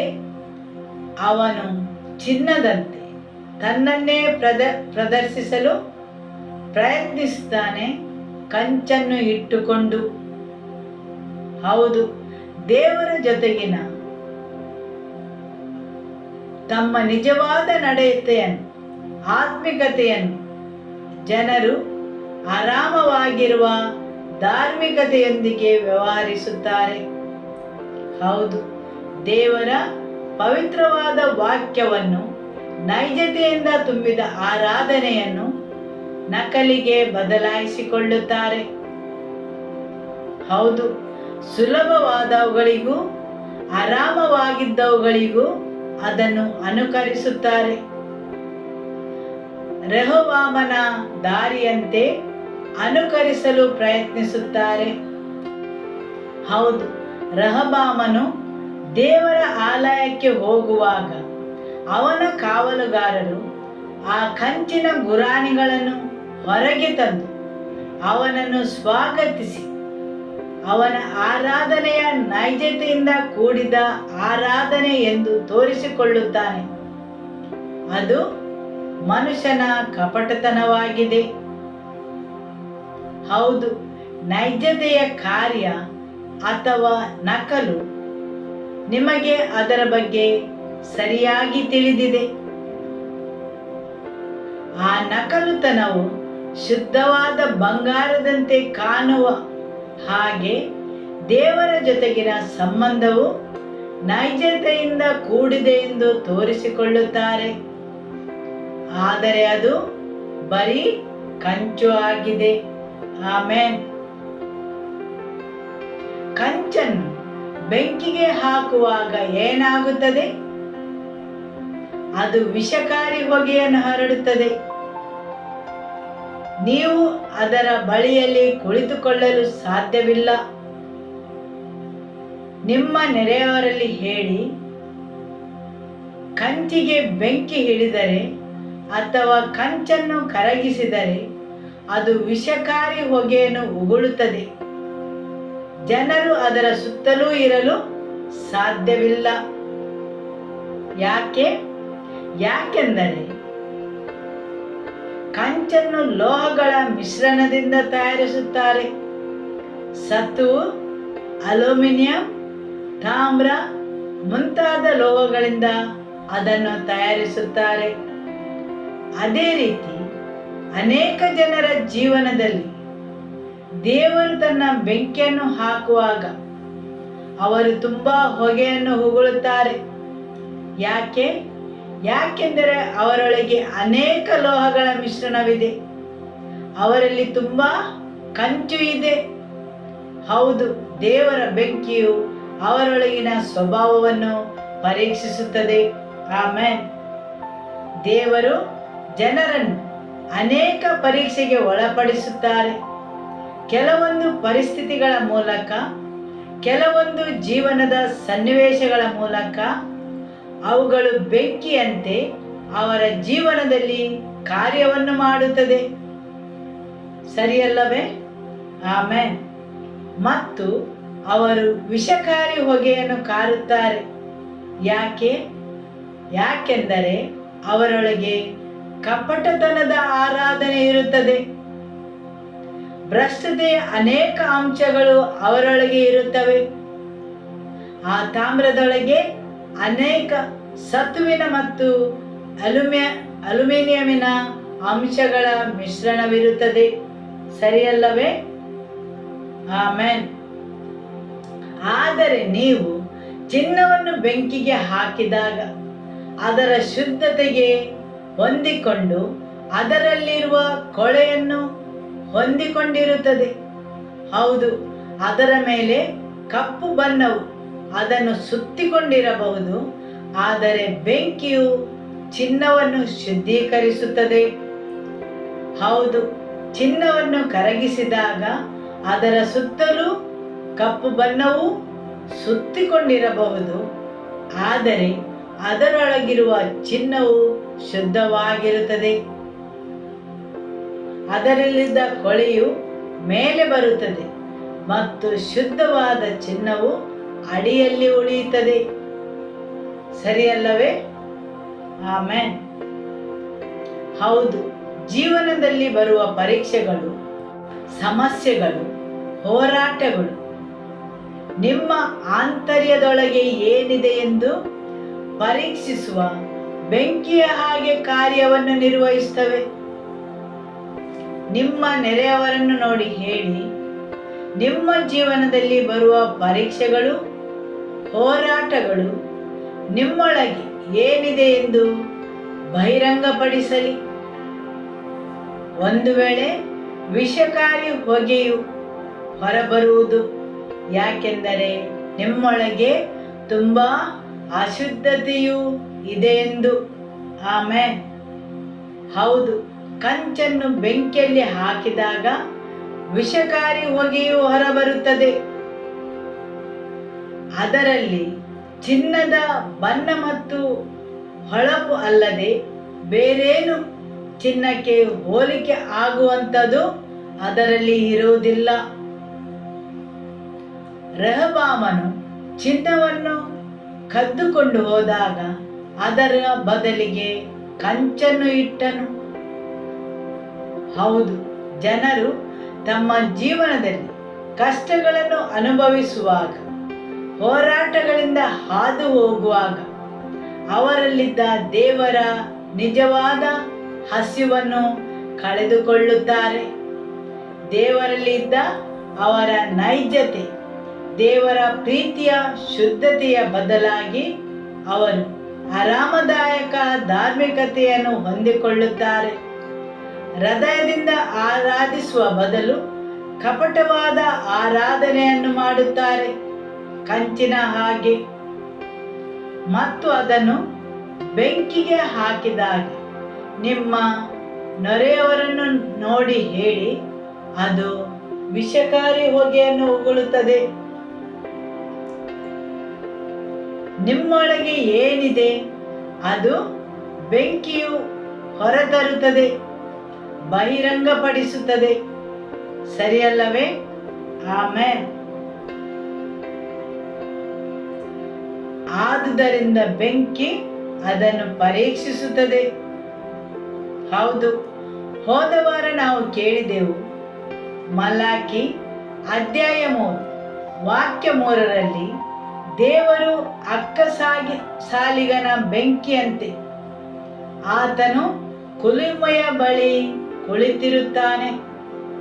ಹೌದು, ಶುದ್ಧೀಕರಣದ ಪ್ರಕ್ರಿಯೆಯು ಸಂಪೂರ್ಣಗೊಳ್ಳುವವರೆಗೆ ಆತನು ಕುಲುಮೆಯ ಬಳಿ ಕುಳಿತಿರುತ್ತಾನೆ. ಯಾಕೆಂದರೆ ಆತನು ಶುದ್ಧವಾದುದನ್ನು ಎದುರು ನೋಡುತ್ತಿದ್ದಾನೆ. ಹೌದು, ಕೆಲವೊಂದು ನೈಜತೆಯಿಂದ ಕೂಡಿದವುಗಳನ್ನು ಎದುರು ನೋಡುತ್ತಿದ್ದಾನೆ. ಹೌದು, ಭ್ರಷ್ಟತೆಯಿಂದ ಕೂಡಿದ, ಕಪಟತನದಿಂದ ಕೂಡಿದ ಆರಾಧನೆಯನ್ನು ಆತನು ಬಯಸುವುದಿಲ್ಲ. ಹೌದು, ಆತನು ಶುದ್ಧವಾಗಿಯೂ ನೈಜತೆಯಿಂದ ಕೂಡಿದನ್ನು ಎದುರು ನೋಡುತ್ತಿದ್ದಾನೆ. ಹೌದು, ಆದುದರಿಂದ ಕೆಲವೊಂದು ಬೆಂಕಿಯು ಕೆಲವೊಂದು ಅಂಶಗಳನ್ನು ನಿಮ್ಮೊಳಗಿಂದ ತೆಗೆಯಲು, ನಿಮ್ಮಲ್ಲಿದ್ದ ಅಶುದ್ಧತೆಯನ್ನು ತೆಗೆಯಲು, ನಿಮ್ಮಲ್ಲಿದ್ದ ಭ್ರಷ್ಟತೆಯ ಸ್ವಭಾವವನ್ನು ತೆಗೆಯಲು ಪ್ರಯತ್ನಿಸುತ್ತಾನೆ. Amen, hallelujah. ಹೌದು, ನಿಮ್ಮಲ್ಲಿದ್ದ ಆ ಭ್ರಷ್ಟತೆಯ ಸ್ವಭಾವವು ಆತನಲ್ಲಿ ನಿಮಗಿರುವ ಪ್ರೀತಿಯ ಮೇಲೆ ಪರಿಣಾಮ ಬೀರುತ್ತದೆ. ಅದು ನಿಮ್ಮ ದೇವರ ಬಗೆಗಿನ ಹಸಿವಿನ ಮೇಲೆ, ನಿಮ್ಮ ಹೃದಯದ ನೈಜತೆಯ ಮೇಲೆ ಮತ್ತು ದೇವರ ಮೇಲಿನ ನಿಮ್ಮ ಪ್ರೀತಿಯ ಮೇಲೆ ಪರಿಣಾಮ ಬೀರುತ್ತದೆ. ಹೌದು, ಕೆಲವೊಂದು ಬೆಂಕಿ ಒಳಗಿರುವ ವಿಷಕಾರಿ ಹೊಗೆಯನ್ನು ಹೊರತರುತ್ತದೆ. ಯಾಕೆಂದರೆ ನಿಮ್ಮೊಳಗೆ ಅತಿಯಾದ ಅಶುದ್ಧತೆಯು ಇರುತ್ತದೆ. ಅತಿಯಾದ ಕಂಚು ಹಾಗೂ ಧಾರ್ಮಿಕತೆಯು ನಿಮ್ಮೊಳಗೆ ನುಸುಳಿದೆ. ಹೌದು, ಅತಿಯಾದ ಕಂಚಿನ ಬದಲು ಅಲ್ಲಿ ಶುದ್ಧವಾದ ಚಿನ್ನವನ್ನು ಇಡುತ್ತಾನೆ. Amen, hallelujah. ಹೌದು, ಯಾವಾಗ ನಿಮ್ಮ ಹೃದಯವು ದೇವರಿಂದ ದೂರ ಸರಿಯುತ್ತದೆ, ಆವಾಗ ನಿಮ್ಮೊಳಗಿದ್ದ ಐಶ್ವರ್ಯವನ್ನು ಕದಿಯುತ್ತಾರೆ ಮತ್ತು ದೇವಾಲಯದ ಐಶ್ವರ್ಯವನ್ನು ಕದ್ದುಕೊಂಡು ಹೋಗುತ್ತಾರೆ. ಯಾವಾಗ ನಿಮ್ಮ ಹೃದಯವು ದೇವರಿಂದ ದೂರ ಸರಿಯುತ್ತದೆ, ಆ ದೇವರ ಆಲಯದಿಂದ ಅಮೂಲ್ಯವಾದ ಐಶ್ವರ್ಯವನ್ನು ಕದಿಯುತ್ತಾರೆ. ಫರೋಹನು ಅದನ್ನು ಕದಿಯಲು ಹೊರಗೆ ಕಾದುಕೊಂಡಿರುತ್ತಾನೆ. ಸರಿಯಲ್ಲವೇ? Amen, hallelujah. ಹೌದು, ಬೆಂಕಿ ಬರುವಾಗ ಹೊಳೆಯುವ ಕಂಚು ಸಹ ತನ್ನ ಬಣ್ಣವನ್ನು ಬದಲಾಯಿಸುತ್ತದೆ. ಹೌದು, ಬೆಂಕಿ ಬರುವಾಗ ಹಲವಾರು ಜನರ ಬಣ್ಣವು ಬದಲಾಗುತ್ತದೆ. ಹೌದು, ಕಂಚನ್ನು ಬೆಂಕಿಗೆ ಹಾಕುವಾಗ ನೀವು ತುಂಬಾ ಜಾಗ್ರತೆಯಿಂದ ಅದನ್ನು ನೋಡಿಕೊಳ್ಳಬೇಕಾಗುತ್ತದೆ. ಅದು ಸುಲಭವಾಗಿ ಪಡಸಾಗುತ್ತದೆ. ಕೆಲವೊಂದು ಜನರ ಜೀವನ ಅದೇ ರೀತಿಯಾಗಿರುತ್ತದೆ. ಹೌದು, ಕೆಲವೊಂದು ವಿಶ್ವಾಸಿಗಳನ್ನು ನೋಡಿ ಅವರು ಯಾವಾಗಲೂ ಪಡಸಾಗಿರುತ್ತಾರೆ. ನಿಮ್ಮ ನೆರೆಯವರನ್ನು ನೋಡಿ ಹೇಳಿ, ತುಂಬಾ ಪಡಸಾಗಿರಬೇಡಿರಿ. ಹೌದು, ಕಂಚಿನ ಒಳಗಿದ್ದ ಆ ಶುದ್ಧತೆಯು ಅದರ ಸ್ಫಟಿಕದ ರಚನೆಯ ಮೇಲೆ ಪರಿಣಾಮ ಬೀರುತ್ತದೆ. ಅದನ್ನು ತಣ್ಣಗೆ ಮಾಡುವಾಗ, ಹೌದು, ಅದರ ರಚನೆಯೊಳಗೆ ಅನೇಕ ದೋಷಗಳಿರುತ್ತವೆ. ಅದು ತುಂಬಾ ಪಡಸಾಗಿರುತ್ತದೆ. ಯಾಕೆಂದರೆ ಬೆಂಕಿ ಅದರೊಳಗಿದ್ದ ರಚನೆಯ ದೋಷಗಳನ್ನು ಬಹಿರಂಗಪಡಿಸಿದೆ. ಹೌದು, ಯಾವಾಗ ಕಂಚನ್ನು ಬಿಸಿ ಮಾಡಿ ನಂತರ ಅದನ್ನು ತಣ್ಣಗೆ ಆಗಲು ಇಡುವಾಗ ಅದರಲ್ಲಿದ್ದ ಅಶುದ್ಧತೆಯು ಅದರೊಳಗೆ ದೋಷತೆಯ ಗೆರೆಗಳನ್ನು ತೋರಿಸುತ್ತದೆ ಮತ್ತು ಅವುಗಳು ತುಂಬ ಪಡಸಾಗಿರುತ್ತವೆ. ಮತ್ತೊಂದು, ಕಂಚು ಬೇಗನೆ ಒಡೆಯುವಂತೆ ಮಾಡುತ್ತದೆ. ಹೌದು, ಅದೇ ರೀತಿ ಅನೇಕ ಜೀವನಗಳು ತುಂಬ ಪಡಸಾಗಿರುತ್ತವೆ, ತುಂಬ ದುರ್ಬಲವಾಗಿರುತ್ತವೆ. ಆದರೆ ದೇವರು ನಿಮ್ಮನ್ನು ಆ ರೀತಿಯಾಗಿ ಸೃಷ್ಟಿಸಲಿಲ್ಲ. ಆದರೆ ಚಿನ್ನವನ್ನು ಬಿಸಿ ಮಾಡಿದಾಗ ಅದು ಮೃದುಗೊಳ್ಳುತ್ತದೆ, ಆದರೆ ಅದು ಅದರ ರಚನೆಯನ್ನು ಉಳಿಸಿಕೊಳ್ಳುತ್ತದೆ. ಆದರೆ ಬೆಂಕಿಯಲ್ಲಿ ಹಾಕುವಾಗ ಅದು ಶುದ್ಧ ಮಾತ್ರ ಆಗುತ್ತದೆ. ಹೌದು, ಬೆಂಕಿ, ಕಷ್ಟಗಳು, ಕಠಿಣ ಪರಿಸ್ಥಿತಿಗಳು ಚಿನ್ನವನ್ನು ಶುದ್ಧ ಮಾತ್ರ ಮಾಡುತ್ತದೆ. ಆದರೆ ಕಂಚು ನೋಡಲು ಸುಂದರವಾಗಿ ಹೊಳಪಾಗಿ ಕಂಡರೂ ಅದರ ರಚನೆಯು ದುರ್ಬಲವಾಗಿರುತ್ತದೆ. ಆದುದರಿಂದ ನಿಮ್ಮ ನೈಜವಾದ ಆರಾಧನೆಯನ್ನು ನಕಲಿತನಕ್ಕೆ ಬದಲಾಯಿಸಬೇಡಿರಿ. ಆಮೆನ್. ಹಾಲೆಲೂಯ. ಕೀರ್ತನೆ 16 ವಾಕ್ಯ 11. ನೀನು ನನಗೆ ಜೀವಮಾರ್ಗವನ್ನು ತಿಳಿಯಪಡಿಸುವಿ. ನಿನ್ನ ಸಮ್ಮುಖದಲ್ಲಿ ಪರಿಪೂರ್ಣ ಸಂತೋಷವಿದೆ, ನಿನ್ನ ಬಲಗೈಯಲ್ಲಿ ಶಾಶ್ವತ ಭಾಗ್ಯವಿದೆ. ಆಮೆನ್. ಹೌದು, ನೀನು ನನಗೆ ಜೀವ ಮಾರ್ಗವನ್ನು ತಿಳಿಯಪಡಿಸುವಿ. ಆದುದರಿಂದ ನಿಮ್ಮ ಜೀವನದಲ್ಲಿ ಕೆಲವೊಂದು ವಿಷಯಗಳನ್ನು ದೇವರು ಮಾತ್ರ ನಿಮಗೆ ತಿಳಿಯಪಡಿಸುತ್ತಾರೆ. ಒಂದು ವೇಳೆ ಅವುಗಳನ್ನು ನಿಮಗೆ ದೇವರು ತಿಳಿಯಪಡಿಸದಿದ್ದರೆ ಅವುಗಳು ನಿಮ್ಮವುಗಳಲ್ಲ. ದೇವರ ವಾಕ್ಯ ಹೇಳುತ್ತದೆ, ದೇವರು ನನಗೆ ಜೀವ ಮಾರ್ಗವನ್ನು ತಿಳಿಯಪಡಿಸುವನು. ಹೌದು, ಕೆಲವೊಂದು ವಿಷಯಗಳನ್ನು ದೇವರು ಮುಂಚೆಯೇ ತಿಳಿಯಪಡಿಸುವರು, ಸರಿಯಲ್ಲವೇ? ಆಮೆನ್. ಆದರೆ NIV ಆವೃತ್ತಿಯು ಅದನ್ನು ತುಂಬ ಸುಂದರವಾಗಿ ಬಣ್ಣಿಸುತ್ತದೆ.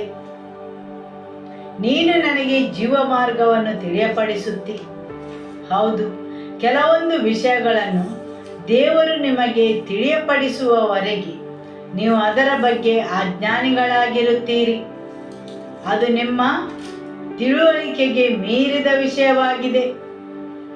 ದೇವರ ವಾಕ್ಯ ಹೇಳುತ್ತದೆ, ನೀನು ನನಗೆ ಜೀವ ಮಾರ್ಗವನ್ನು ತಿಳಿಯಪಡಿಸುವಿ. ಆದುದರಿಂದ ದೇವರ ರಾಜ್ಯದ ಕೆಲವೊಂದು ವಿಷಯಗಳನ್ನು ದೇವರು ತಾನಾಗಿ ನಮಗೆ ಪ್ರಕಟಗೊಳಿಸಬೇಕು. ಅದನ್ನು ಆತನೇ ನಮಗೆ ತಿಳಿಯಪಡಿಸಬೇಕು. ಅದನ್ನು ಆತನು ನಿಮಗೆ ತಿಳಿಯಪಡಿಸುವವರೆಗೆ, ಪ್ರಕಟಿಸುವವರೆಗೆ ನೀವು ಅದರ ಬಗ್ಗೆ ಅಜ್ಞಾನಿಗಳಾಗಿರುತ್ತೀರಿ. ಮಾತ್ರವಲ್ಲ, ಅದು ನಿಮ್ಮ ಗ್ರಹಿಕೆಗೂ ಮೀರಿದ್ದಾಗಿದೆ. ಆಮೆನ್. ವಾಕ್ಯವನ್ನು ಮುಂದುವರಿಸುವ. ನೀನು ನನಗೆ ಜೀವ ಮಾರ್ಗವನ್ನು ತಿಳಿಯಪಡಿಸುವಿ. ನಿನ್ನ ಸಮ್ಮುಖದಲ್ಲಿ ಪರಿಪೂರ್ಣ ಸಂತೋಷವಿದೆ, ನಿನ್ನ ಬಲಗೈಯಲ್ಲಿ ಶಾಶ್ವತ ಭಾಗ್ಯವಿದೆ. ಆಮೆನ್. ಹೌದು, ನಿನ್ನ ಸಮ್ಮುಖದಲ್ಲಿ ಪರಿಪೂರ್ಣ ಸಂತೋಷವಿದೆ. ಹೌದು, NIV ಆವೃತ್ತಿಯಲ್ಲಿ ದೇವರ ವಾಕ್ಯ ಹೇಳುತ್ತದೆ, ನೀನು ನನಗೆ ನಿನ್ನ ಪ್ರಸನ್ನತೆಯಲ್ಲಿ ಪರಿಪೂರ್ಣ ಸಂತೋಷದಿಂದ ತುಂಬಿಸುತ್ತಿ. ಹೌದು, ಆತನ ಪ್ರಸನ್ನತೆಯಲ್ಲಿ ಪರಿಪೂರ್ಣ ಸಂತೋಷವಿದೆ. ಆದರೆ ಯಾವಾಗ ನೀವು ಆತನ ಪ್ರಸನ್ನತೆಗೆ ಬರುತ್ತೀರಿ, ದೇವರ ವಾಕ್ಯವು ಹೇಳುತ್ತದೆ, ನೀನು ನನ್ನನ್ನು ಪರಿಪೂರ್ಣ ಸಂತೋಷದಿಂದ ತುಂಬಿಸುತ್ತಿ ಎಂದು. ಆಮೆನ್. ಹೌದು, ಆತನ ಪ್ರಸನ್ನತೆಯಲ್ಲಿ ಪರಿಪೂರ್ಣ ಸಂತೋಷವಿದೆ. ಆದರೆ ನೀವು ಆತನ ಪ್ರಸನ್ನತೆಗೆ ಬಂದ ಮೇಲೆ ಮಾತ್ರ ಆತನು ನಿಮ್ಮನ್ನು ಪರಿಪೂರ್ಣವಾದ ಸಂತೋಷದಿಂದ ತುಂಬಿಸುತ್ತಾನೆ. ಹಾಲೆಲೂಯ. ಆಮೆನ್. ಹೌದು, ನೀನು ನನ್ನನ್ನು ಪರಿಪೂರ್ಣ ಸಂತೋಷದಿಂದ ತುಂಬಿಸುತ್ತಿ. ನಾನು ನಿನ್ನ ಪ್ರಸನ್ನತೆಗೆ ಬಂದ ಮೇಲೆ. ಹಾಲೆಲೂಯ. ಹೌದು, ಕೆಲವೊಂದು ತುಂಬಿಸುವಿಕೆಯು ನಿಮ್ಮ ಒಳಗೆ ಜರುಗುವುದು ನೀವು ಆತನ ಪ್ರಸನ್ನತೆಗೆ ಬಂದ ಮೇಲೆ ಮಾತ್ರ. ಹೌದು, ಕೆಲವೊಂದು ತುಂಬಿಸುವಿಕೆಯು ನಿಮ್ಮೊಳಗೆ ಜರುಗುವುದು ನೀವು ಆತನ ಪ್ರಸನ್ನತೆಗೆ ಬಂದ ಮೇಲೆ ಮಾತ್ರ. ಹೌದು, ನೀನು ನನ್ನನ್ನು ನಿನ್ನ ಪ್ರಸನ್ನತೆಯಿಂದ ತುಂಬಿಸುತ್ತಿ. ನಿಮ್ಮ ಹೃದಯವು ಭಾರದಿಂದ ತುಂಬಿದ್ದರೆ, ನಿಮ್ಮ ಹೃದಯವು ನಿರುತ್ಸಾಹಗೊಂಡರೆ, ದೇವರ ಪ್ರಸನ್ನತೆಯ ಅಗತ್ಯ ನಿಮಗಿದೆ. ಹೌದು, ದೇವರ ವಾಕ್ಯ ಹೇಳುತ್ತದೆ, ನಿನ್ನ ಪ್ರಸನ್ನತೆಯಲ್ಲಿ ನನ್ನನ್ನು ಪರಿಪೂರ್ಣ ಸಂತೋಷದಿಂದ ತುಂಬಿಸುತ್ತಿ. ಆಮೆನ್. ಹಾಲೆಲೂಯ. ನಿಮ್ಮ ನೆರೆಯವರನ್ನು ನೋಡಿ ಹೇಳಿ, ನೀವು ಹೃದಯದ ಭಾರದಿಂದ ತುಂಬಿದ್ದರೆ, ನಿಮ್ಮ ಹೃದಯ ನಿರುತ್ಸಾಹಗೊಂಡರೆ, ನಿಮಗೆ ದೇವರ ಪ್ರಸನ್ನತೆಯ ಅಗತ್ಯವಿದೆ. ಆತನು ನಿಮ್ಮನ್ನು ಆತನ ಪ್ರಸನ್ನತೆಯಲ್ಲಿ ಪರಿಪೂರ್ಣ ಸಂತೋಷದಿಂದ ತುಂಬಿಸುವನು. ಹಾಲೆಲೂಯ. ಆಮೆನ್. ವಿಮೋಚನಾ ಕಾಂಡ ಅಧ್ಯಾಯ 17 ವಾಕ್ಯ 6 ಮತ್ತು 7. ಅಲ್ಲಿ ಹೊರವಿನಲ್ಲಿರುವ ಬಂಡೆಯ ಮೇಲೆ ನಾನೇ ನಿನ್ನೆದುರಾಗಿ ನಿಲ್ಲುವೆನು. ನೀನು ಆ ಬಂಡೆಯನ್ನು ಹೊಡೆದಾಗ ಅದರಿಂದ ನೀರು ಹೊರಡುವುದು, ಜನರು ಕುಡಿಯುವರು ಎಂದು ಮೋಶೆಗೆ ಅಪ್ಪಣೆ ಕೊಡಲಾಗಿ, ಮೋಶೆ ಇಸ್ರಾಯೇಲ್ಯರ ಹಿರಿಯರ ಎದುರಿನಲ್ಲಿ ಹಾಗೆಯೇ ಮಾಡಿದನು. ಇಸ್ರಾಯೇಲರು ಯೆಹೋವನು ನಮ್ಮ ಮಧ್ಯದಲ್ಲಿದ್ದಾನೋ ಇಲ್ಲವೋ ಎಂದು ಯೆಹೋವನನ್ನು ಅಲ್ಲಿ ಪರೀಕ್ಷಿಸಿದ್ದರಿಂದ ಮೋಶೆ ಆ ಸ್ಥಳಕ್ಕೆ ಮಸ್ಸಾ ಎಂತಲೂ ಅವರು ವಿವಾದ ಮಾಡಿದಂತ ಮೆರಿಬಾ ಎಂತಲೂ ಹೆಸರಿಟ್ಟನು.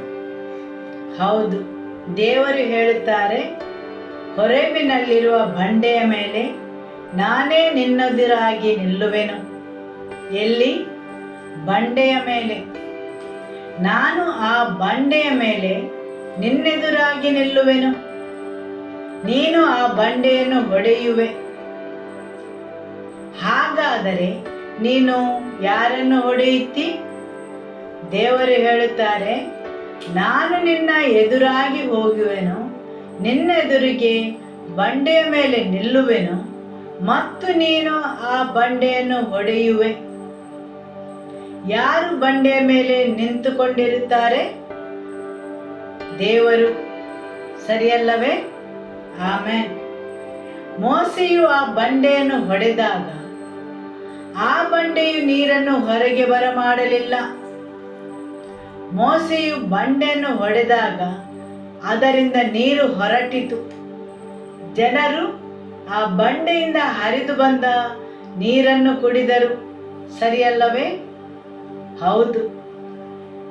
ಇನ್ನೊಮ್ಮೆ ವಾಕ್ಯವನ್ನು ಓದುವ.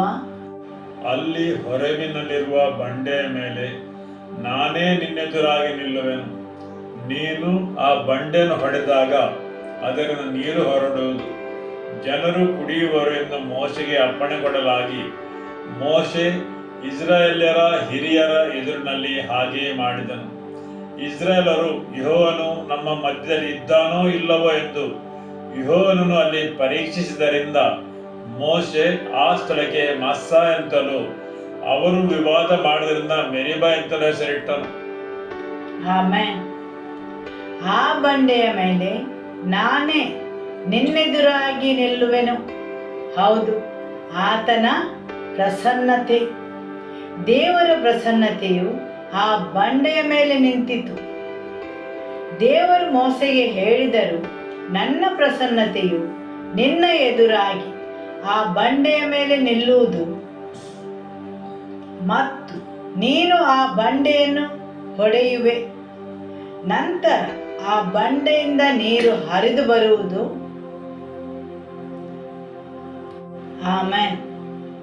ಜನರು ಬಾಯಾರಿದ್ದಾರೆ, ಅವರು ವಿವಾದ ಮಾಡುತ್ತಾ ಇದ್ದಾರೆ, ಅವರು ಪ್ರಶ್ನಿಸುತ್ತಾರೆ, ಅವರ ದೇವರು ಅಲ್ಲಿ ಇದ್ದಾರೆಯೋ ಇಲ್ಲವೋ ಎಂದು. ಹೌದು, ಇಲ್ಲಿ ಜನರಿಗೆ ಅವರ ಹೃದಯದಲ್ಲಿ ನಿಜವಾದ ಪ್ರಶ್ನೆ ಇದೆ. ಅವರು ಅಪನಂಬಿಕೆಯಿಂದ ತುಂಬಿಕೊಂಡಿದ್ದಾರೆ ಮತ್ತು ಅವರು ಪ್ರಶ್ನಿಸುತ್ತಾರೆ, ದೇವರು ನಮ್ಮ ಮಧ್ಯದಲ್ಲಿ ಇದ್ದಾನೋ ಇಲ್ಲವೋ ಎಂದು. ನಮ್ಮನ್ನು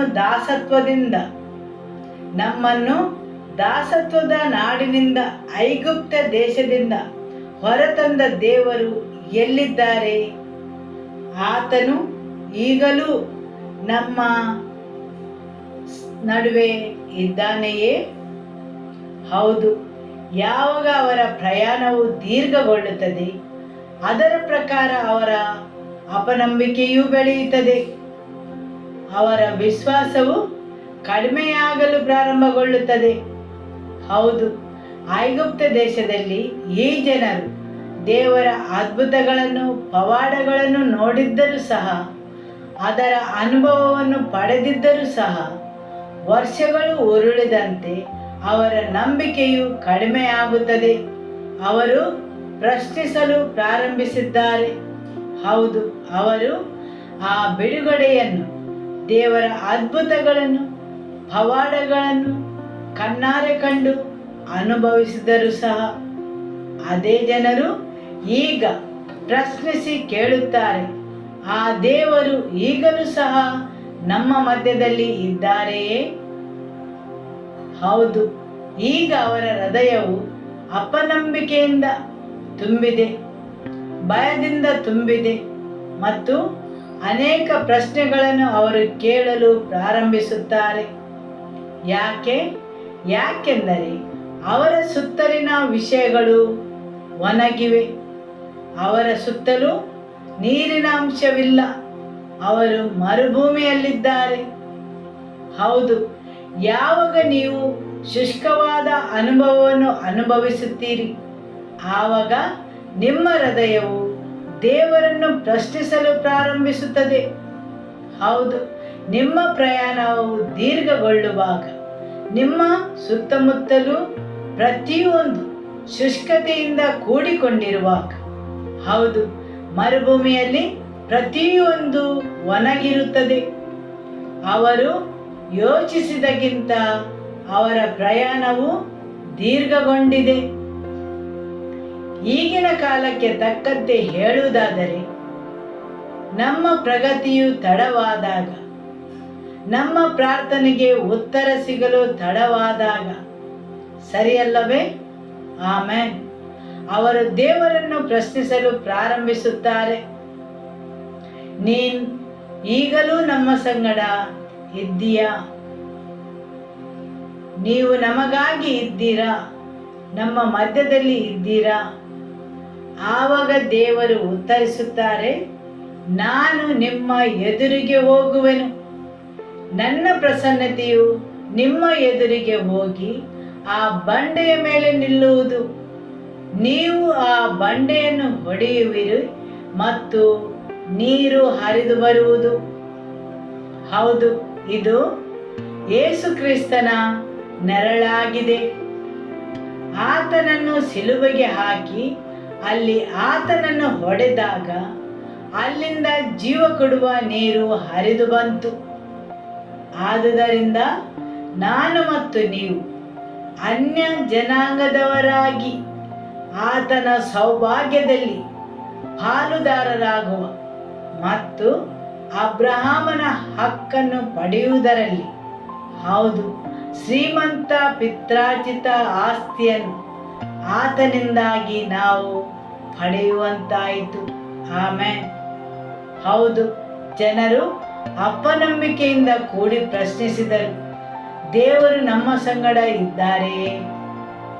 ಆವಾಗ ದೇವರು ಉತ್ತರಿಸಿದರು, ನನ್ನ ಪ್ರಸನ್ನತೆಯು ನಿಮ್ಮ ಎದುರಾಗಿ ಹೋಗಿ ಆ ಬಂಡೆಯ ಮೇಲೆ ನಿಂತುಕೊಳ್ಳುವುದು ಮತ್ತು ನೀವು ಆ ಬಂಡೆಯನ್ನು ಹೊಡೆಯುವಾಗ ಜೀವ ಕೊಡುವ ನೀರು ಹರಿದು ಬರುವುದೆಂದು.